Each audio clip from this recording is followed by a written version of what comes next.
option. Shower, who threw a 59-yarder last week to Yarbrough. He's got it. Yarbrough, the reception, he stumbles to about the 35-yard line. And Yarbrough's got to be hating life in that after that reception, because number 23 for Jacobs, Blaine Reams. As the Royals, you see right there on your home television screen, take on the Golden Eagles of Jacobs High School. We say hello to our viewers in the northern Kane County as well on cable channel 3, and of course our home base in channel 4 in Elgin and South Elgin. I'm Jeff Myers, being joined by John Prigge, and once again, well, we were here a couple of times this year. We were awfully chilled, but it's a beautiful Saturday afternoon, great day for football. Couldn't ask for a better weather day for any type of football game, especially a very important game featuring two of the best programs lately in the whole Fox Valley area, Jeff. We're going to get a chance to talk about some of the particulars for the Royals. You know, the great Wisconsin-bound duo that coming away, Trevan Hayes, the great all-purpose back who seems to pick up yardage. I think he takes care of the locker room before the game. He picks up yardage every which way he can. And, of course, Matt Shabert, the great quarterback, that's the 1-2 tandem to watch. These two players have really been one of the major keys to Larkin's success. Hayes, in 3 years, as he was a starter in the sophomore, as a sophomore, has over 5,000 all-purpose yards. Matt Shabert has thrown for over 6,000 yards in his 3-year career. So big guns for Larkin. Obviously, the Badgers, the future Badgers of Shabert and Hayes. Shabert also the state record of every quarterback as far as plus games, 100 yards by picking up through the air, I should say. It was 31, I believe it is now. So he's done a wonderful job with that. It has completed 64% of his passes this year and 24 touchdowns, just 6 interceptions and 241 attempts. He will be fun to watch, wearing number 16. He will for the Royals. Let's take a look a little bit. A fine quarterback for the Golden Eagles. No question about that, John Prigge. Mr. Colzo has been an outstanding player for Jacobs. There's no question about that. Jim Colzo, a 6'1", 190-pound senior, really has been a catalyst for leading this Jacobs Golden Eagles squad, especially with the that terrible option that everybody on the defensive side hates to play against. That's right. Bart Lewis is going to kick it away for Jacobs. Receiving, of course, as you see Bart getting ready to tow it up there. And again, a very sunny and beautiful looking day here at Memorial Field. And it's not often either team plays this deep into the playoffs, of course, this deep into the postseason play. The Royals, this is as far as they've gone since 1990. Here we go. Lewis going to boot it away. And, of course, for the Royals, number 33, Trevan Hayes, does much of the return here. Lewis will take the boot. We're ready to go as we get underway. Going to be on the far side, scooped up by Stan Yarbrough. Yarbrough, 20, 25, still on his feet, still going. He'll fall across the 35 for Yarbrough, who 1 week ago in the victory over Lane Tech, John Prigge, was ineligible, but he's back for this one. And what a great time for Stan Yarbrough to get back on the field, to get all of his grade problems all squared away. Larkin's going to need him because there are no slouches in the playoffs, period, and certainly not when you get this deep. Oh, yes, certainly, that's correct. Yarbrough had the most important reception on the season in the game on October 21st against Elgin. He had a 4th and 9. He received the pass for a first down, and that led to the winning score of 21-14. I formation for the Royals, dropping back Shabert. He's going to toss it. Looks, he's going to run. Shabert at the 40, 45, just across midfield, out of bounds. Boy, Matt Shabert had a ton of time sitting back in that pocket. If he had found anybody close to open, you know he would have flung it, but he also can run, Jeff Myers. No question about that. Matt Shabert, as he talks to his dad, the coach, he can run with that ball too.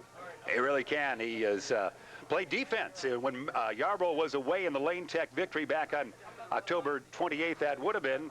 He 29th actually on the calendar. He was forced to play a little safety. Did a nice job. 1st and 10, just across midfield. You see the split back formation for the Royals. Dropping back. Shabert's going to run right this time.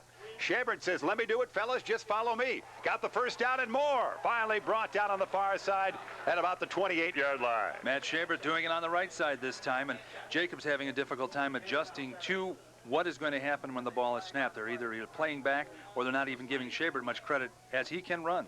Student body left, student body right so far in the first 2 opportunities for Shabert.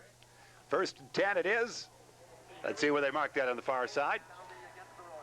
Oh, there's going to be a penalty against the Royals, one of those delayed calls that we didn't see. We see the flag now at about the 44, so that's going to walk it back the other way, a holding call that would be against Larkin. Jeff, you think Jacobs and that whole Algonquin area has grown in the last couple of years? This school, it's right, started out as a 4A school in 1979, and now they're up to a 6A school, but they are the smallest enrolled 6A school in the state playoffs this year. Just over 2,000 students they have, although Larkin's probably not much more than, what, 2 and change. So very close they are. In the ever-growing area that you called Algonquin and the surrounding areas. Again, we say hello to all the cable viewers there on Channel 3. Watching this tape delay right here from Memorial Field in Elgin. So finally, it's going to be brought all the way back. Seemed like this penalty took place about 5 minutes ago. Brought back to their own 40-yard line it will be for Larkin. Just underway we are here. Full house it is. Great fandom, as you can see on the far side, from Algonquin and surrounding towns they are. Or they're lined up along the fence too, Jeff. Yeah, they really are. You're going to see the Royals line up here. If Shabert throws, he'll throw to the near side. You would think he'll ramble again. Let's see if he looks. He's going to carry again. He'll toss it into the flat to Shower. Steve's got it across midfield to about the 46-yard line of Jacobs. Boy, Matt had some, well, Matt, looks like there's a penalty called down there near the end. I think that's why the crowd is reacting, perhaps. See what they called. A little roughness. Was it? Usually that's what happens along the sidelines. You never know. Yep, there it is. Flag against the Golden Eagles of Jacobs High School. That'll get Matt Shabert and the Larkin Royals another chance to reset and get back deep into Jacobs territory. Yeah, we're going to make the walk back to make the walk forward once again and end up in about that same spot where that long ago first down took place, and maybe even a couple more yards. Let's see where it finally ends up. Going to mark it on what? About the 33-yard line. That long ago almost first down was about at the 28, so it'll be 1st and 10 right there in the 33. Keep in mind, Jacobs has only averaged on the defensive side 80 yards a game giving up. So again, any type of looks like Larkin may have at least half of that by now. Split back formation it will be. Wide outs far side, Yarborough, Turner Pugh in the slot. Shabert shouts it out. A little movement there defensively. And it's somebody's going to touch there. It looks like the defense either drawn or touched an offensive lineman there before that handoff took place. See which way that goes here. Second round football playoff action coming your way on AT&T Cable Services. It's going to be against the Golden Eagles. Well, that'll make it 1st and 5, John. Sorry, Jeff. Certainly with the way Larkin's been able to move the ball, Jacobs can ill afford any penalties. They've got to really concentrate on defense more than you would think they normally would at this juncture of the game, because Larkin, with Shabert in the 2 big runs, has really proven that you can find some holes around the outside. Certainly, Larkin scored 34 points against Lane Tech, who had given up only 60 in the season to that game in the first-round victory for the Royals. So they're used to testing the defense of the other squad and coming away with some points. Shabert will drop back. Looks like he wants to throw. Throw it into the flat. Yarborough's got it at the 20. Yarborough 15. He'll dance his way across the 10 near the end zone. He'll get to about the 3-yard line for Stanley. All alone on the right-hand side of that line was Stan Yarborough. Just did a quick little bob toward the sideline. He was all alone. All he had to worry about was catching it and then taking a quick lurk upfield, and there it was. See what happens 1 week off, and Yarborough's extremely fresh for this game. I'm sure it's tougher watching on the sidelines than it is playing. 1st and goal it will be for the Royals. 10:50 remaining here in the first quarter. No score, just underway, of course. So let's see how the Royals will play this. Shabert scored many a touchdown in this area, and you know this has all been done without Trevan Hayes touching this football. So 1st and goal it is. Let's see how they play it. Got the singular back, Trevan. Shabert's going to toss it into the near side here to Turner Pugh, and he led him a bit too much on that one. Well, he sure did. Now, this won't cause the Larkin Royals to panic, but hopefully this will give a message down to the Jacobs line, let them know what kind of plays are coming, because they're really threatening now with 10:31 left in the first quarter. Ball on the 5 at 2nd down, and goal to go for the Larkin Royals. Victory over Libertyville for the Golden Eagles in their game Saturday last it would have been 48-13 in their first round win. So let's see how the setup will be. Again, Hayes has not touched the football yet. Might come on this play here on 2nd and goal from the 5. Hayes gets the fake. Shabert will toss it to Steve Shower, who falls into the end zone. Touchdown, Royals. The Larkin Royals getting on the board. First of all, Brent Hansen tried to play him as tough as he could as soon as he made contact, tried to hold him on the side of the line, but it was not to happen here at Memorial Field as Larkin scratches the scoring column first with 10:26 left in the first quarter. 65 yards and basically, I'll say 5 plays with the penalties mixed in there, capped off with a 5-yard touchdown toss from Shabert to Shower, the double S combination. Tovar is going to try the extra point. And let's see how it's going to go here. I guess we'll focus on where it's going to go. Where it's going to go through there. Did you see it at home? Yeah, you saw the football go through the goal post, and that means it's good. Nice angle shot there, and that means it's 7-0 the count, with the Royals striking first here in this second round playoff action. Well, Jacobs will get the ball on the ensuing kickoff, and Jim Colzo will have another opportunity, or have his first opportunity to lead the Golden Eagles, hopefully into the promised land for Jacobs fans. But this is going to be an interesting offensive setup for the Golden Eagles, as they're going to run the option. Now, this has been an option play. This whole option offense is just a devil to play against if you're on the defense. Larkin in the 70s, when Ray Haley was the coach here, ran that option just to really perfection and to total aggravation of defenses. All right, that sets the stage for the Golden Eagles to make their first offensive cameo here. No question, it should be interesting to see. The Jacobs fans have seen this run so well, and then with the 48 points they exploded for in their first round victory over Libertyville. Libertyville, not a sensational team this year, but with great football tradition. It's nice that Jacobs coming away with that victory as they're establishing their 6A tradition, as you mentioned. Keep in mind, in the state playoffs, Jacobs was seeded 8th in Class 6A. Larkin was 24th. That's right. That is correct. Now, Jacobs' only loss was against McHenry in an overtime affair, 14-7. But other than that, they've been a real dominant force in that Fox Valley Conference. McHenry losing out to Oswego in playoff action on this second week of the postseason. Tovar is going to count it out here, and we're going to get ready to see the football fly into the air. Nick Nielsen, one of the men deep for the Eagles, going to be a short kick. Going to be taken by one of the up men at about the 25-30 far side. Get across to about the 35-yard line, and that's where Colzo. Well, there's another flag, a late affair on the sidelines. A little pushing and shoving, it looks like, from Larkin's side of the ball here as well, and that's going to be a costly penalty, especially on a kickoff, Jeff. Yes, indeed. Should get it up to about midfield. Great field position for Jacobs. We're theorizing at this point. Blaine Reams on the reception there. He's a 5'5", 136-pound senior. We've heard a lot about him. We also read about him in the Daily Herald as well. And there's a personal foul against the Larkin Royals. All right, let's see where they mark this off here. So a little momentum for the Jacobs squad to respond. As you know, Larkin, through their first 6 games of the season, Royals fans will know they always score on that first opportunity. Then they went kind of cold in week number 7 and 8. They scored initially last week in the victory as we talk over Lane Tech, 34-7. So they began that tradition here with another, or continue the tradition, we should say, with the score today, with Trevan Hayes not actually touching that football. So here we go. After all said and done, about their own 49-yard line, that's where Jacobs will start this offensive possession. See how they handle it? Man in motion. You see the options they have there. Quarterback will keep it.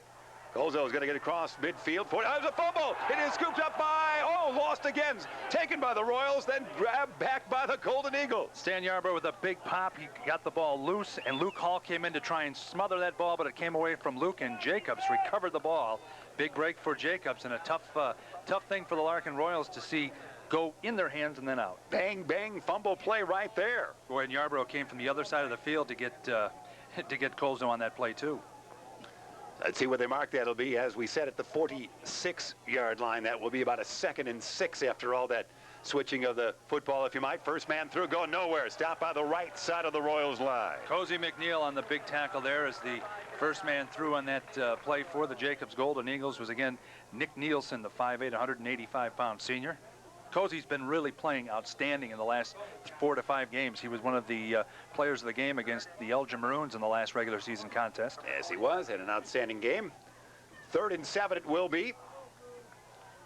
Colzo, of course, was able to pass quite a bit in the victory over Libertyville last week. Will he do it again? Yes, he will. Looks to toss. He will into the flat. Is almost caught, then almost intercepted on the far side by Trevan Hayes. Pass was intended for Robbie Fontana, the 6'3", 185-pound senior, but Trevan Hayes almost came away with that. Jeff, I think from a defensive standpoint, Larkin's got to be happy, except for the call, but there have been a couple opportunities where they've had the chance to take the ball away from Jacobs. And well said, 9:14 remain in the first quarter. The Royals lead 7-0. And Colzo, we should say, is going to boot it away from about his own 45-yard line. There's the snap. There's the boot. Hayes is going to look at it. Can he scoop it up? He will let it roll into the end zone, although he had a second thought there, didn't he? He said, right, maybe I'll scoop it down here at the 2 and see what happens. Whenever you're a lone guy back getting that kick, you always kind of wonder, Nobody's ahead of me, but I still have a lot of room to pick it up and go. You know that feeling, that lone guy. It was usually date night for you, but in that case... especially around the prom and homecoming. Trevan said not this time for Hayes, who is the great all-purpose back. 1st and 10 it will be for the Royals, their own 20-yard line. Hey, we're going to play trivia. Hey, are we? Larkin High School and Jacobs High School trivia, 1st and 2nd half, so stay tuned. All right. Wideouts near side, out of your television stream. Turner Pugh, far side. That's Stan Yarborough. I formation it is for the Royals. Going to hand it off. Hayes, his first touch of the football. 25, stumbles to about the 29-yard line. Picks up 9. He's got a lot of effort whenever he touches the ball, but Pat Skinner, he was able to linebacker for the Jacobs Eagles, was able to get away from Skinner, and that's what got him the extra 3 or 4 yards. Indeed it did. Sets up the 2nd and 1 for Matt Chabert and the Larkin Royals. And they lost a couple of times this year as they lost to upstate 8 foes, knocked off by Lake Park in week number 7, and also lost to St. Charles on the road in week number 8. Switch to the backfield there. Matt Chabert says, Steve, why don't you get over there? Shower says, I will. Chabert will drop back, fake the handoff. He'll look to throw. He's going to keep it himself again. He'll get the first down and a little bit more. Falls to the 35. Well, he pays the price, too, is big number 49 for the Golden Eagles, Bo Biaggi, when it really threw him down pretty nice. Now, you wouldn't treat your friends and relatives like that, would you? No, not at all. Bo Biaggi, a 6'1", 190 junior. He is for the Jacobs. 1st and 10 it is for Larkin. Just a beautiful Saturday afternoon. You're watching this tape delay. It was, of course, done on Saturday, November 6th. Just a picturesque day here in 2nd round of IHSA football playoff action. Chabert hands it to Steve Shower. Bounce off a man, he will. Keeps going, he will indeed, and falls forward to about the 42-yard line. Showers had a great last half of the season for the Larkin Royals, and again, Bo Biaggi with the tackle, but Shower really has been counted on a lot in the last 3 or 4 games. He really has, and he's picked up some yardage, also can catch a pass, threw a touchdown pass of 59 yards against Lane Tech on that Friday, October 29th date. Did you enjoy your trip to Larkin? Oh, it was wonderful. I never knew that school was so tall in the background. Yes, it's incredible. I think you have to take 2 elevators to get to the top. What your parents wanted to send you away to military school, it looked like. The facility that was Lane Tech, and that's also where the motion picture Wildcats, the Goldie Hawn. Right. Well, I guess they used some of that footage there. I remember the casting call they had for that. It was in a very, very hot summer. They were asking people to come in, but you had to dress, if you wanted to be an extra in the stands, in your football attire. Is that right? That's right. You played the football in that movie. Chabert will toss it into the flat over the head of Stan Yarborough. Looks like that was almost elevated by a gust of wind. It's not all that windy here, but it picked up something that time. You know, I have a history with Jacobs going all the way back to you were there first 1976. Moment, yes, it sure was. There was a paper in town called the Cardinal Free Press that also printed out of Dundee and also printed out of Elgin. And as I graduated from Elgin High in '76, I was assigned to cover Jacobs in their first year of sports. Remarkable. Tom Miller, the AD. Bicentennial moment. Here is what we have, 3rd and 3.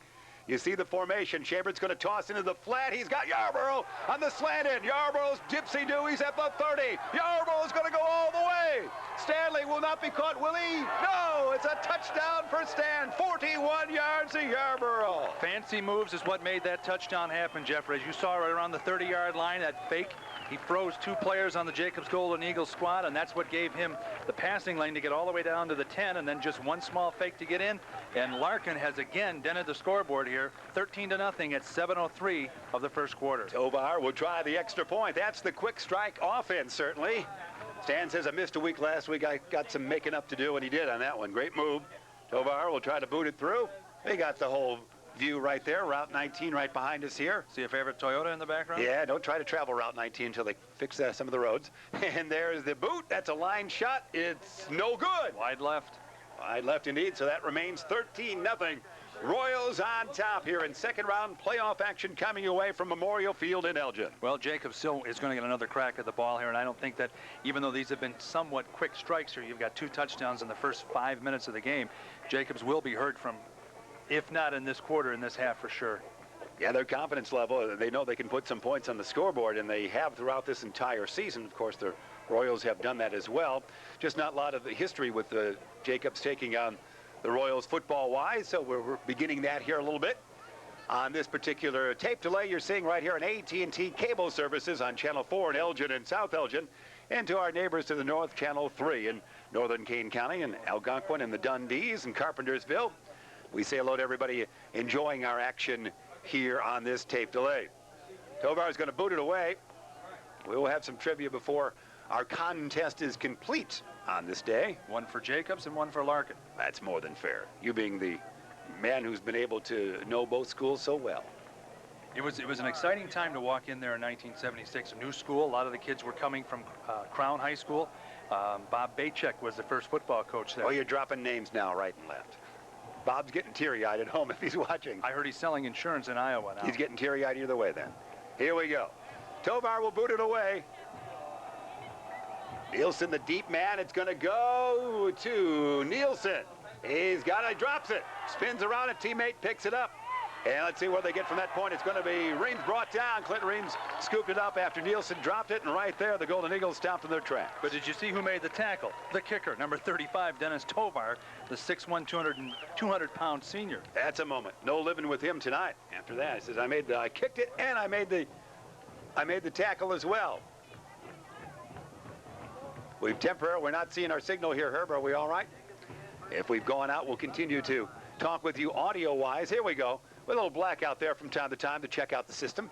That's what we have. Getting it Y2K ready. That's right. That's right. Here we go. Man in motion. Quarterback, he hands it off to a bunch right there. Move the line forward a couple of yards. John Prigge. The first man through is number 24 for the Golden Eagles, Nick Nielsen. Not much room on that line of scrimmage. No, not too much indeed. So Nick doesn't pick up too much there, although they give him about 4. Their own 15-yard line for the Golden Eagles. Let's call it 2nd and 6 with 6:33 remaining here in the first quarter. And the Royals on top of the Golden Eagles by a count of 13-0. Shouting it out. There before the play gets off, there's a whistle. Perhaps a delay of game in this one. Let's see how it's called. As the crowd is hushed, waiting for John Prigge to tell us something, I think, at this moment. I got a trivia question for us. Do you? Watching the penalty be called here.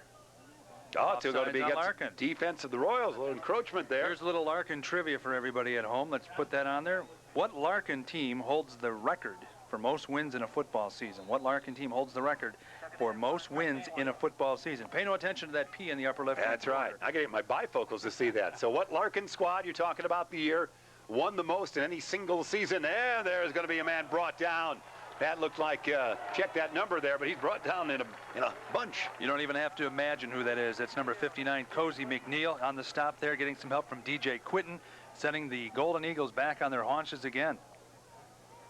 All right, so Cozy has had an outstanding second half of the season. Sets up a 3rd and longer, their own 20-yard line now for Jacobs High School. See if they can go to the passing game here. Again, their quarterback, their best runner, and has been passing well as of late. Jim Colzo, 6'1", 190 senior, wearing number 11, as you can see. Shouts it out. Going to get the option offense here. Man in motion. It will be the first man through, and he's going to get close to that first down. Let's see. That's going to be Clint Reams. He's close. You call it, John Prigge. I say that's a first down. All right, first down, don't even measure. That with you right there, you know. So good run by Reams. Reams, 5'8", 160, scat back, and a senior was able to get first down, and they're going with a no-huddle offense here is Jacobs. 1st and 10. So then mark it on about, what, the 23-yard line. I'll say 25-yard line. Hey, he's going to throw it right into the hands of DJ Quinton. Did you see that? The toss. Well, there was nobody around him at all. I don't know what he was looking for, but it looked like the closest man was Nick Nielsen there. But DJ Quinton with a big interception right now gives Larkin the ball back with 5:06 left in the first quarter. Indeed. DJ says, I got to scoop this up. DJ, 6 foot, 200 pounds, and a senior. The sun might have been a factor. Maybe he was looking for somebody else, so the football just slipped. But DJ did not miss his opportunity that time. Scooped it up, ran it back to about the 20-yard line, and that's where it's going to be 1st and 10 for the Royals on their 3rd offensive possession of this game. Split back formation. Pitch it back. Hayes. Fake the reverse to Pugh. Hayes going to go right. He's at the 15. He'll be drug out of bounds at about the 10-yard line. Maybe the 11. Number 25, Pat Skinner on the tackle there. They faked that very well last week, but they actually carried it out to success with a touchdown, right? Yes, they did. They had it went from Hayes to Pugh, back to quarterback Schabert to Hayes. That's what it was for an 84-yard touchdown reverse and pass play in the first possession last week at Lane Tech High School. That's how I saw it anyway. Some of the kids are screaming a little bit. They're enjoying the action. Still remembering Halloween. Yeah, it's got a 5-year-old nestled around our microphone out there. That's kind of fun. Here we go. 2nd and 1, just shy of that first down. And who's got the football? Shabert was brought down in the backfield, but he had handed off. And it's going to be shy of that first down. Good stoppage that time by the Golden Eagles. Boy, Clint Reams was right on the heels of Shabert. If he had waited one more second before handing that off, that would have been a sack. Yes, would indeed. So here we go. We're going to see how the Royals will play this as they mark it. Got a timeout. Jacobs right now with 4:34 remaining in the first quarter, and the Royals on top 13-0. Hey, let's go to our trivia answer if we can. We asked the question earlier, which Larkin team holds the record for most football wins in a season? Do you know what it is? There it is. I can see it, the 79 team. Is that right? That's right, 11-1. Wow. Unbelievable. 11-1, that great 79 team. Did you know that we have kind of a tie-in with that? I know you've talked about this in some of our radio broadcasts. Mr. Bills, forget his first name, his dad played on that team, so Jamar Bills. On this team, he's injured right now, not in action here on this game, but his dad plays on that team, so you've got a tie-in with the 79 team to this team. Henceforth, that's why you use a trivia question. That's exactly right. Boy, you've got me figured out like a dime in your pocket. Huh? Thank you, sir. We're going to go ahead with the Jacobs trivia question in the second half, so those of you listening to us on Channel 3, watching us on Channel 3, get your Jacobs trivia cap tightly I sense it's going to be a tough one, isn't it? It is going to be a very tough one. There you see 13-0 the count there. There was a timeout as the Royals went around Coach Shabert. Now his son Matt leads them back out. 3rd and short for the Larkin Royals. Larkin was scoring a ton of points as we've talked during our telecast and broadcast early in the year. The offense slowed down a little bit in the final 3 weeks of the season, but caught fire in that first-round playoff game. So with that big setup, let's see how they play it. 3rd and 1 it is. Singular back, it's going to be Hayes. Looked like a little motion, but Shabert will keep it. And did he get stopped? Or did he fumble? Well, Jacobs is calling it's their ball. It's got to be a fumble then. The officials say the same thing. Critical fumble right there, right inside, almost inside the red zone for the Larkin. Well, they're inside the red zone for the Larkin Royals, but not able to hold on to the ball, so Jacobs will take over on a rare Larkin turnover.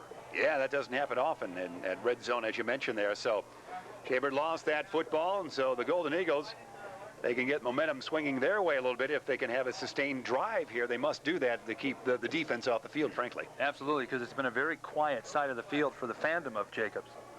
Let's see how Kozo, quarterback, will handle this with the option offense. That is Golden Eagles. They've got a wide out here on the near side. That's Eric Dunn.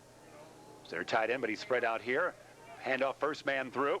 Going to pick up maybe a couple yards. Let's unpile some of those numbers there. Well, it's tough to do it. Tough to do it here with all of the with the swarming defense and the fact that Jacobs' front line is firing off the ball relatively well. Yeah. So that sets up a 2nd and 8 for the Golden Eagles. No huddle again. Keep things moving they are. Same situation. Dunn wide out on the near side. Options in the backfield. Quarterback will keep it, and he's not going to get very far. It's brought to a stand-up stop. He is. And that's no pickup there for Jacob. No, not with Cozy McNeil there. He was riding Bronco on him and had a little help there from, did you get the number there, Jeff? Number 35, I believe it was. Dennis Tovar. Well, he's all over the kicker. He's done a great job. So Cozy McNeil took care of Kozo. And it's going to set up the 3rd and 8 now for Jacobs. Eric Dunn will this time be on the far side. That's 82 there as you see him. He's looking towards the quarterback. Quarterback shouting out some instructions. And we will go from there on the 3rd and 8. Matt in motion. Gentili going to throw. He'll have it intercepted by Trevan Hayes. Hayes at the 40. Hayes will get it back to about the 33-yard line. Hayes almost had one earlier. He does come up with an interception now. Brandon Gentile went wide out to the left, and he was almost screaming for the ball unless he was a decoy. But Kozo decided to go deep, and Hayes intercepted the ball. So now Larkin will have a chance to redeem themselves after that last turnover. All right, we'll find out. With the exception of that fumble on the 3rd and short inside the 20, it's been all Royals here so far on this Saturday afternoon at Memorial Field. 2nd round playoff action coming your way right here on AT&T Cable Services. Yours truly, Jeff Myers and John Prigge with you, and our great crew as well. Man in motion, Pugh on the near side. Pitch it back to Hayes. Whistle before that play uncoiled, so we'll see what happens. A little movement by the Royals, you would suspect here.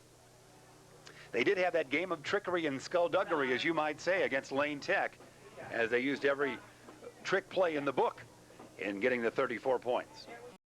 Well, you know, Jacobs has been averaging rushing in every game almost 6 yards per play. So in a situation like that, they've got to feel like they're really out of sorts in this first quarter. And they have a very good seeding, as you talked about there, that number 8 seed they were in the final field. It's a pretty good showing. Here we go. 1st and 15 it will be. 39-yard line of Jacobs. That's where the Royals are. Wide out Yarborough on the near side. It's going to look to his Stanley. Stanley in the flats, got it 30. Stan at the 25, knocked it out of bounds at about the 20-yard line. Stan open again. Boy, Stan is really trying to make redemption for himself from last week where he was ineligible. Larkin strikes big time with that play from Shabert to Yarborough. I tell you, Stanley's going to get that 50th reception before he's done here. He's got at least 3, does he not, here this afternoon, and 2 that I know of. That would give him at least 47 for the year. Well, huge number of catches. And Larkin hasn't had to run to Trevan Hayes for a lot, so that kind of keeps him fresh throughout the rest of the game, you'd think. So look out here, you're telling us. The traditional split-back formation, Shower and Hayes going to fake the pitch over the line, give it to Shower. Steve's running right, still on his feet, still on his feet, still on his feet. He might go all the way. Shower, the touchdown! Big play for the Larkin Royals. Jacobs, it looks like, at least in this quarter, has had a very difficult time making tackles. A lot of the Larkin players have been able to break through 1, 2, or as Shower did 3 tackles to get through here. So Jacobs definitely on their heels now. It's 20-0 with 2:49 left in the first quarter. Yeah, that's Steve's 2nd touchdown on this game. 21-yarder, he just wouldn't go down on that. Now it's 20-0 the count. Let's see how this extra point is in 2 ways. Let's see if Tovar can make it, and let's see how our camera crew plays it. That's the 2 options that we have. I'm seeing everything now. 2 sets of bets going down every household. All right, that's beautiful. Just outside. Well, I've got to squint, but I see it. There it is. Looks like a truck grabbed it on Route 19. The extra point is good, and the Royals have that. Well, I already put the extra point up there. It's already 20-0 after the missed one, so it is 20-0, Larkin the lead. Incredible amount of offensive play, but again, for great Royal fans, they can say, we do this just about every game, don't we? Well, it's a tough situation for Jacobs.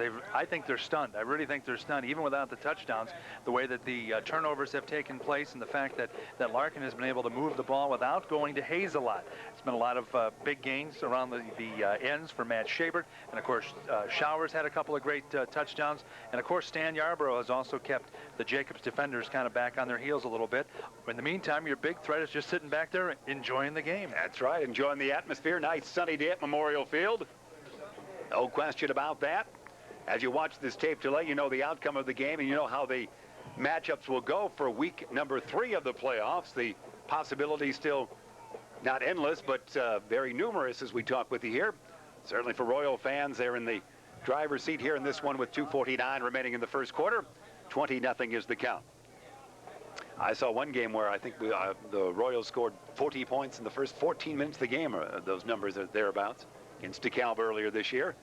So let's see how this will go, although the Golden Eagles, of course, tremendous season they've had, and they've really turned the program around in the last 3 years. They won only 1 game, I believe it was, in the 96 season, so they have done great in 97, 8, and 9. Tovar the boot.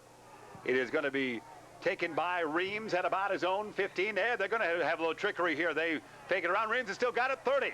He'll be at the 40. Reams needs to the block to get the midfield. He does. Across that to the 40. Down the sidelines. Knocked out of bounds at about the 27-yard line. Great run for Clint Reams. But the real big, I think the big part of that run came from a great block that J.T. White threw on one of the Larkin defenders. And that, I think, got Reams the extra 20 yards he was able to muster up past that half-point line.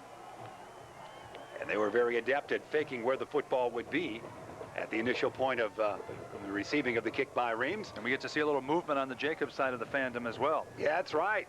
They're well into the Royals territory, if you will. We'll get our first close look at how the offense from press row will be run by the Golden Eagles. Man in motion near side. Quarterback has it. He'll get it, keep it himself, get across that line of scrimmage, get some pretty sizable yardage that time. Or you see who put the tackle on him? Matt Schaber, number 16, coming over to make that tackle for the Larkin Royals. 2 minutes and 23 seconds on a running clock left in the first quarter. Larkin leading 20-0, but Jacobs is threatening. Matt will come out. He was in defense because Yarbrough was out for one game, because Matt only plays that defensive secondary when Stan can't. So whatever the adjustment was, Yarbrough, number 4, comes back in, and Schaber, after one good stick it to him, comes out. Must make a quarterback feel awfully good to get a good hit in like that. Yeah, but you know, in a big game like this, you always have to wonder, with one of the most important parts of your offense playing on defense, making a big stick like that, you always have to kind of wonder, you know, is he going to get hurt? You know, I mean, the kids like to play both ways and especially help out the best they can. But, you know, in a game like this for playoffs, you really have to wonder, can they do it and not get hurt? Coach Prigge's corner. We put some time back on the scoreboard there. It's 2:31. That was the stoppage of play. Referee shouting at the men here to make it 2:31 on the scoreboard, and that's what it is. Second and about 2, 15-yard line. You see the handoff there. Gets around one man, and nice run. Get back to the line of scrimmage or thereabouts for the Golden Eagles. Jacobs on the carry there, number 28. That is Matt Fearing. First time Matt, I think, has touched the ball this game. I think so. He's had a fine season, but he hasn't touched it here. He's 5'7", 182, and a senior. You see Matt going back to the sidelines there. Going to set up a... well, let's see what they mark this here. They give him a first down. Always hard to see that he got a couple of yards. It's going to be first down with 2:23 left in the first quarter. First and 10, 15-yard line it will be indeed.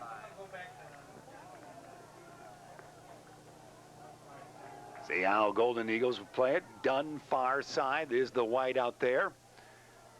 There's a little motion there. You saw that on the offense. I don't see the flag. They might have got away with that. And pretty good carry that time. Flags are up, but the pitch out to Clint Reams. That's going to be against Jacobs. You saw a little tweak of the shoulder there by one of the option backs. So that'll come back, make it a 1st and 15 for the Golden Eagles. You know, Jeff, you talked 3 years ago, this Jacobs squad, or this Jacobs program, went 1-8, and they've really turned things around here. Really, the way that they've been playing lately, and to get a number 8 seed out of all of the 32 teams is quite impressive. It really is. A great statement on this year's team, and the amount of points they scored and the power they had. They lost to McHenry as their only loss to date, as we talk with Ian McHenry, of course, a powerhouse that did lose in the second round of play to Oswego. McHenry was quite the story. They got great press this year, and McHenry, of course, is a conference foe for the Jacobs squad. Illegal shift it was. Took about 32 seconds to come up with that call or more. I used to do that in my Volkswagen. That's right. But it was topical and very practical in those days. I don't know what I said, but we'll say it again. 1st and 15. Illegal shift. That's right. 1st and 15. Let's see how it will be. Well, they want to put the ball in the air? No, sir. Going to hand it off, first man through. That's Nielsen. He's rating a good showing here. He falls forward to the 10. Nice hole blown open by the Jacobs right half side of the line here. Now Jacobs is down now with the ball. It looks like to be on the 9 with just 1:30 in a running clock. It's almost close to another first down. It'll be 2nd and short. It will be with 1:25 on the timepiece here in the first quarter. So they've given another first down. No, and the scoreboard says first down, but I see 2nd and short on the sticks on the far side. There's the quarterback sneak. Now the first down for the Golden Eagles. Very important first down for Jacobs as they now get a chance to score before the end of the quarter. This will give Jacobs a chance to set up, and it also gives Larkin a chance to get in their prevent defense even harder. Golzo, the quarterback, was able to get that first down. Do we have enough press people here today? Yeah, We're all across the field, in the press box, cameras, and everything else. Yeah, a lot of good things here. Well, when there's only 16 big team schools Yeah, you get left. down, and Saturday afternoon, some still play on Friday, so your options become less. Some confusion here. Referee's going to call for his own timeout. Maybe he saw something on the ball. Nolan Ryan in the building? He touched it for good luck, and I guess it's all right. It didn't go out of the game. Let me touch that football. So 1st and goal it will be for Jacobs. Tough handoff there, didn't go. Quarterback keeps it, finally pitches it out at the end to Reams. Reams will get to about the 4 on the far side. Boy, that was a late pitch. Boy, and I'll tell you what, that also was a late pitch, but that gives you an idea on how devastating sometimes the option offense can be. You can hold that ball until the very end, and then you can make a pitch. It takes a lot of concentration on your backfield guys to be able to hang back there and say, are you going to eat it or are you going to give it to me? Certainly the great option quarterbacks and teams. Texas in the late 60s always had those great options. They'll get one more playoff here. Second and goal it will be. Man in motion from far to near side. Quarterback keep it. Will he toss it back? He keeps it himself. He will be brought down at about the 4. No gain. Maybe lost a little bit. Well, big man on the stop right there. You see one of the last ones for the Larkin Royals getting up off the pile is number 25 for the Royals. That's Carlos Wilson, 6'3", 190-pound junior. It's going to be our quarter, so we're going to make the walk right to left here. So at the end of one quarter here at Memorial Field, it is Larkin 20, the Jacobs Golden Eagles nothing. So John Prigge, the quick strikes taking place for the Royals. Trevan Hayes not a factor, but Stan Yarbrough having a wonderful first quarter, and Steve Shower as well. Absolutely, and I think this is a big turnaround for Larkin. You know, the last couple of games for the Royals in the regular season weren't as powerful. They only scored 14 points, or 21 points, I should say, against Elgin. Elgin, a very disappointing season for the Elgin Maroons, but one would think that Larkin would have walked away from that game. And then they get over to Lane Tech. And again, they were able to stretch their legs a little bit against the Indians there. Jacobs, on the other hand, they're not going away. They're right on the door knocking for their first touchdown. But again, Jacobs just needs the ball. I think they just need the ball and need to get an opportunity to get a couple of first downs so they can feel that they are really a part of this game. It's been a long first quarter. Really has. 10:26 remaining in it. Steve Shower, the 5-yard touchdown, 7-0, the extra point good. 41-yard touchdown pass play from Shabert to Yarbrough with 7:03 remaining in the quarter. Extra point not good, made it 13-0. Then Steve Shower, a 21-yard run with 2:49 remaining in the quarter. Extra point good. That's our 20-0 count.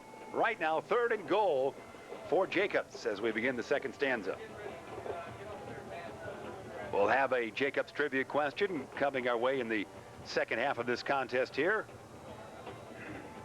Our thanks to Herb Wedstein, Steve Hansen, the great crew that we have. John Prigge, of course. Here's truly Jeff Myers.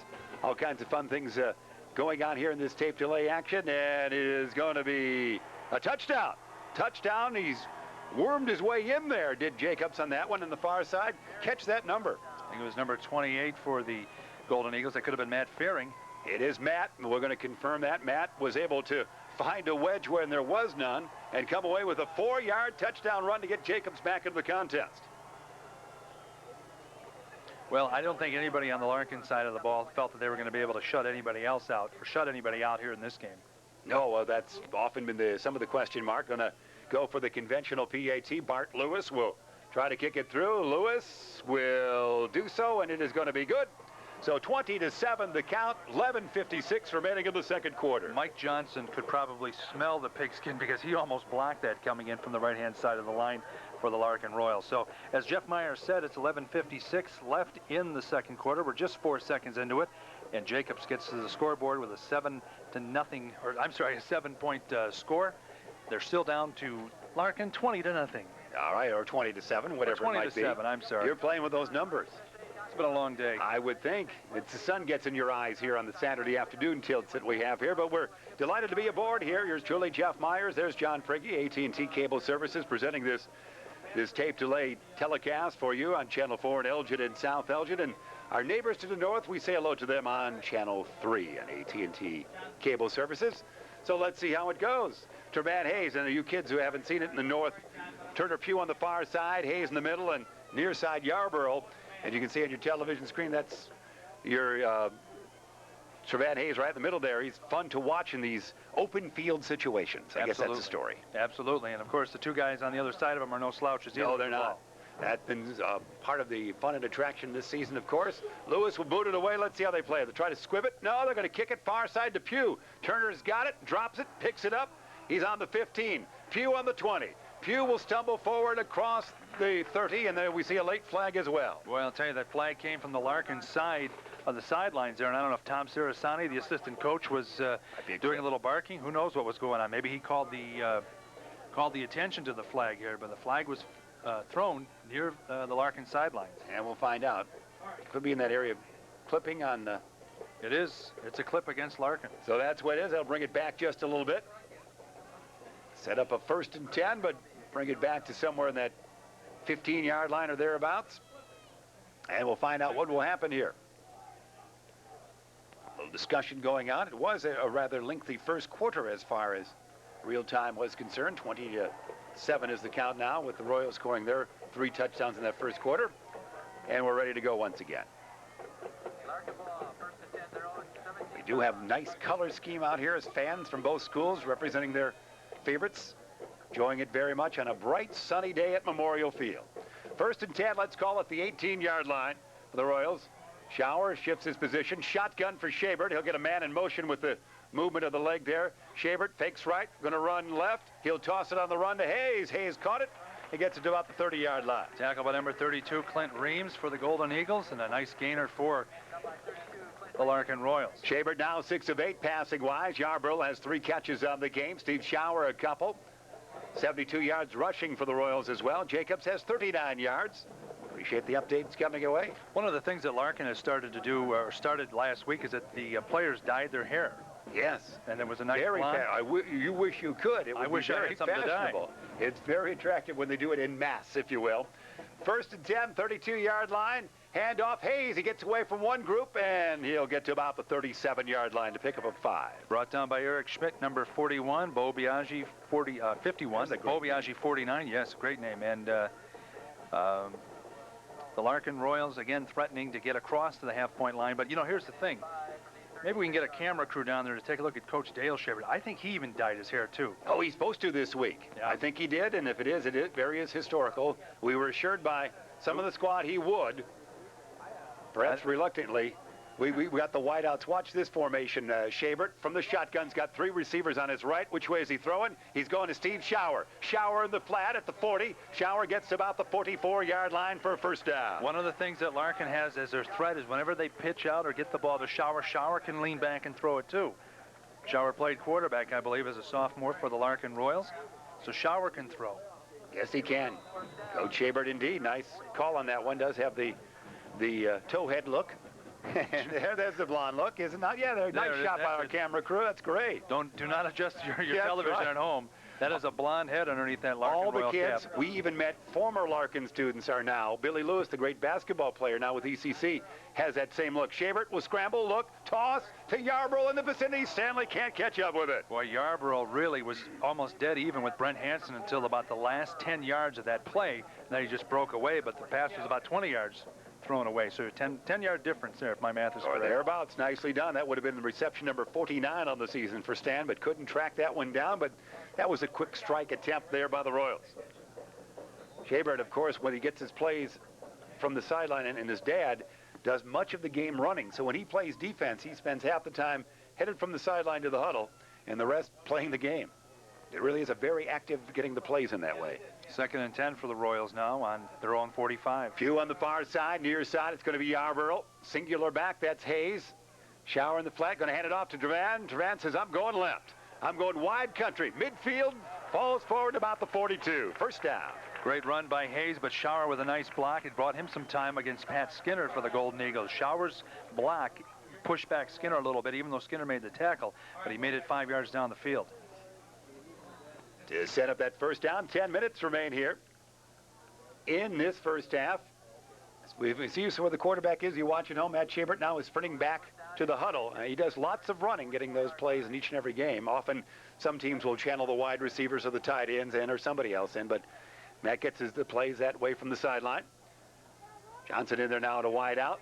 Turner Pugh as well on this near side. Johnson in the slot. Matt drops back on a toss. Johnson in the flat. He's going to be brought down in his tracks. Well, he more or less slipped more than anything else. He was influenced by number 25 for Jacobs, Pat Skinner. But, again, that's a devastating play. We saw the Larkin Royals run a lot against Elgin, and Elgin ran it against them. Those quick little passes right along the sidelines, and you got one man to beat, and then you're off to the races. With the great talented wideouts they have, that's the way to do it, to get the football to the wide spot there, to the open field, and let the guys take over. Now they're on the short side of the field as far as football being lined up. Pro set, back formation. Turner Pugh on the near side. Shaver's going to drop back and throw left. He will into the flat. It's caught by Yarborough. He drops it. Stanley couldn't fingertip it. Tough play for Yarborough, especially when you go towards the sideline of the other team. It's kind of like as a center fielder running up against the wall to get a ball. Going to set up a 3rd and long here for the Royals. 3rd and 11 it will be. With exactly 9 minutes remaining here in the 1st half. Throwing situation it is for Shabert. who now on the season, if we do our addition, is going to have thrown 250 passes in the senior year. Unbelievable. Incredible. That is a lot for a high school program. Pugh in motion from far to near side. Shabert from the shotgun looking. He's got a shower in the flat. He moves up, looks around, gets Pugh on the near side, and Turner will catch it, and then we see a flag fly. Might be a holding on somebody in the offensive line, or maybe even somebody over the line of scrimmage for the Royals. Well, one thing Matt Shabert has not had to worry about was the on-rushing defensive line coming in to threaten him or cause him to throw some hurry-up passes. But again, a flag on the field may bring that all back. I think it will be. Have to go against the Royals. Although Jacobs could turn down the penalty, and it would be fourth, and although you always want to move the Royals back, so that's what it's going to be. Third and longer. Johnson comes back in, and Kyle Herman goes out for the Royals. They're going to mark this at about, it's in that far side, what, the 45-yard line?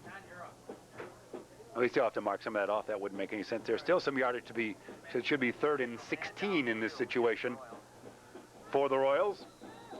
It's second round of 6A. 6A, isn't that something? Yeah, can you believe it for Jacobs? It's hard to believe. They've really grown as a school. It's incredible. It's similar to Waubonsee Valley in our area, how they exploded in the same time frame almost, 70s to the present day. Shabert got the man in motion. Shabert drops back looking. He's going to be harassed a little bit here. He'll throw on the run to Hayes, who drops the football. Punting situation for the Royals. That doesn't happen often. Well, give some credit to number 17 for Jacobs. I'm sure Ben Warner, the defensive back, the 5'9", 159-pound junior, probably gave Hayes something to think about, if not for the footsteps behind him. Yep. In that situation, that was. Shabert scrambling pretty well. Let's see how they play it. Don't like to boot it away often, so at 4th and 16, their own 49-yard line. 20-7 is the count. Royals on top by that.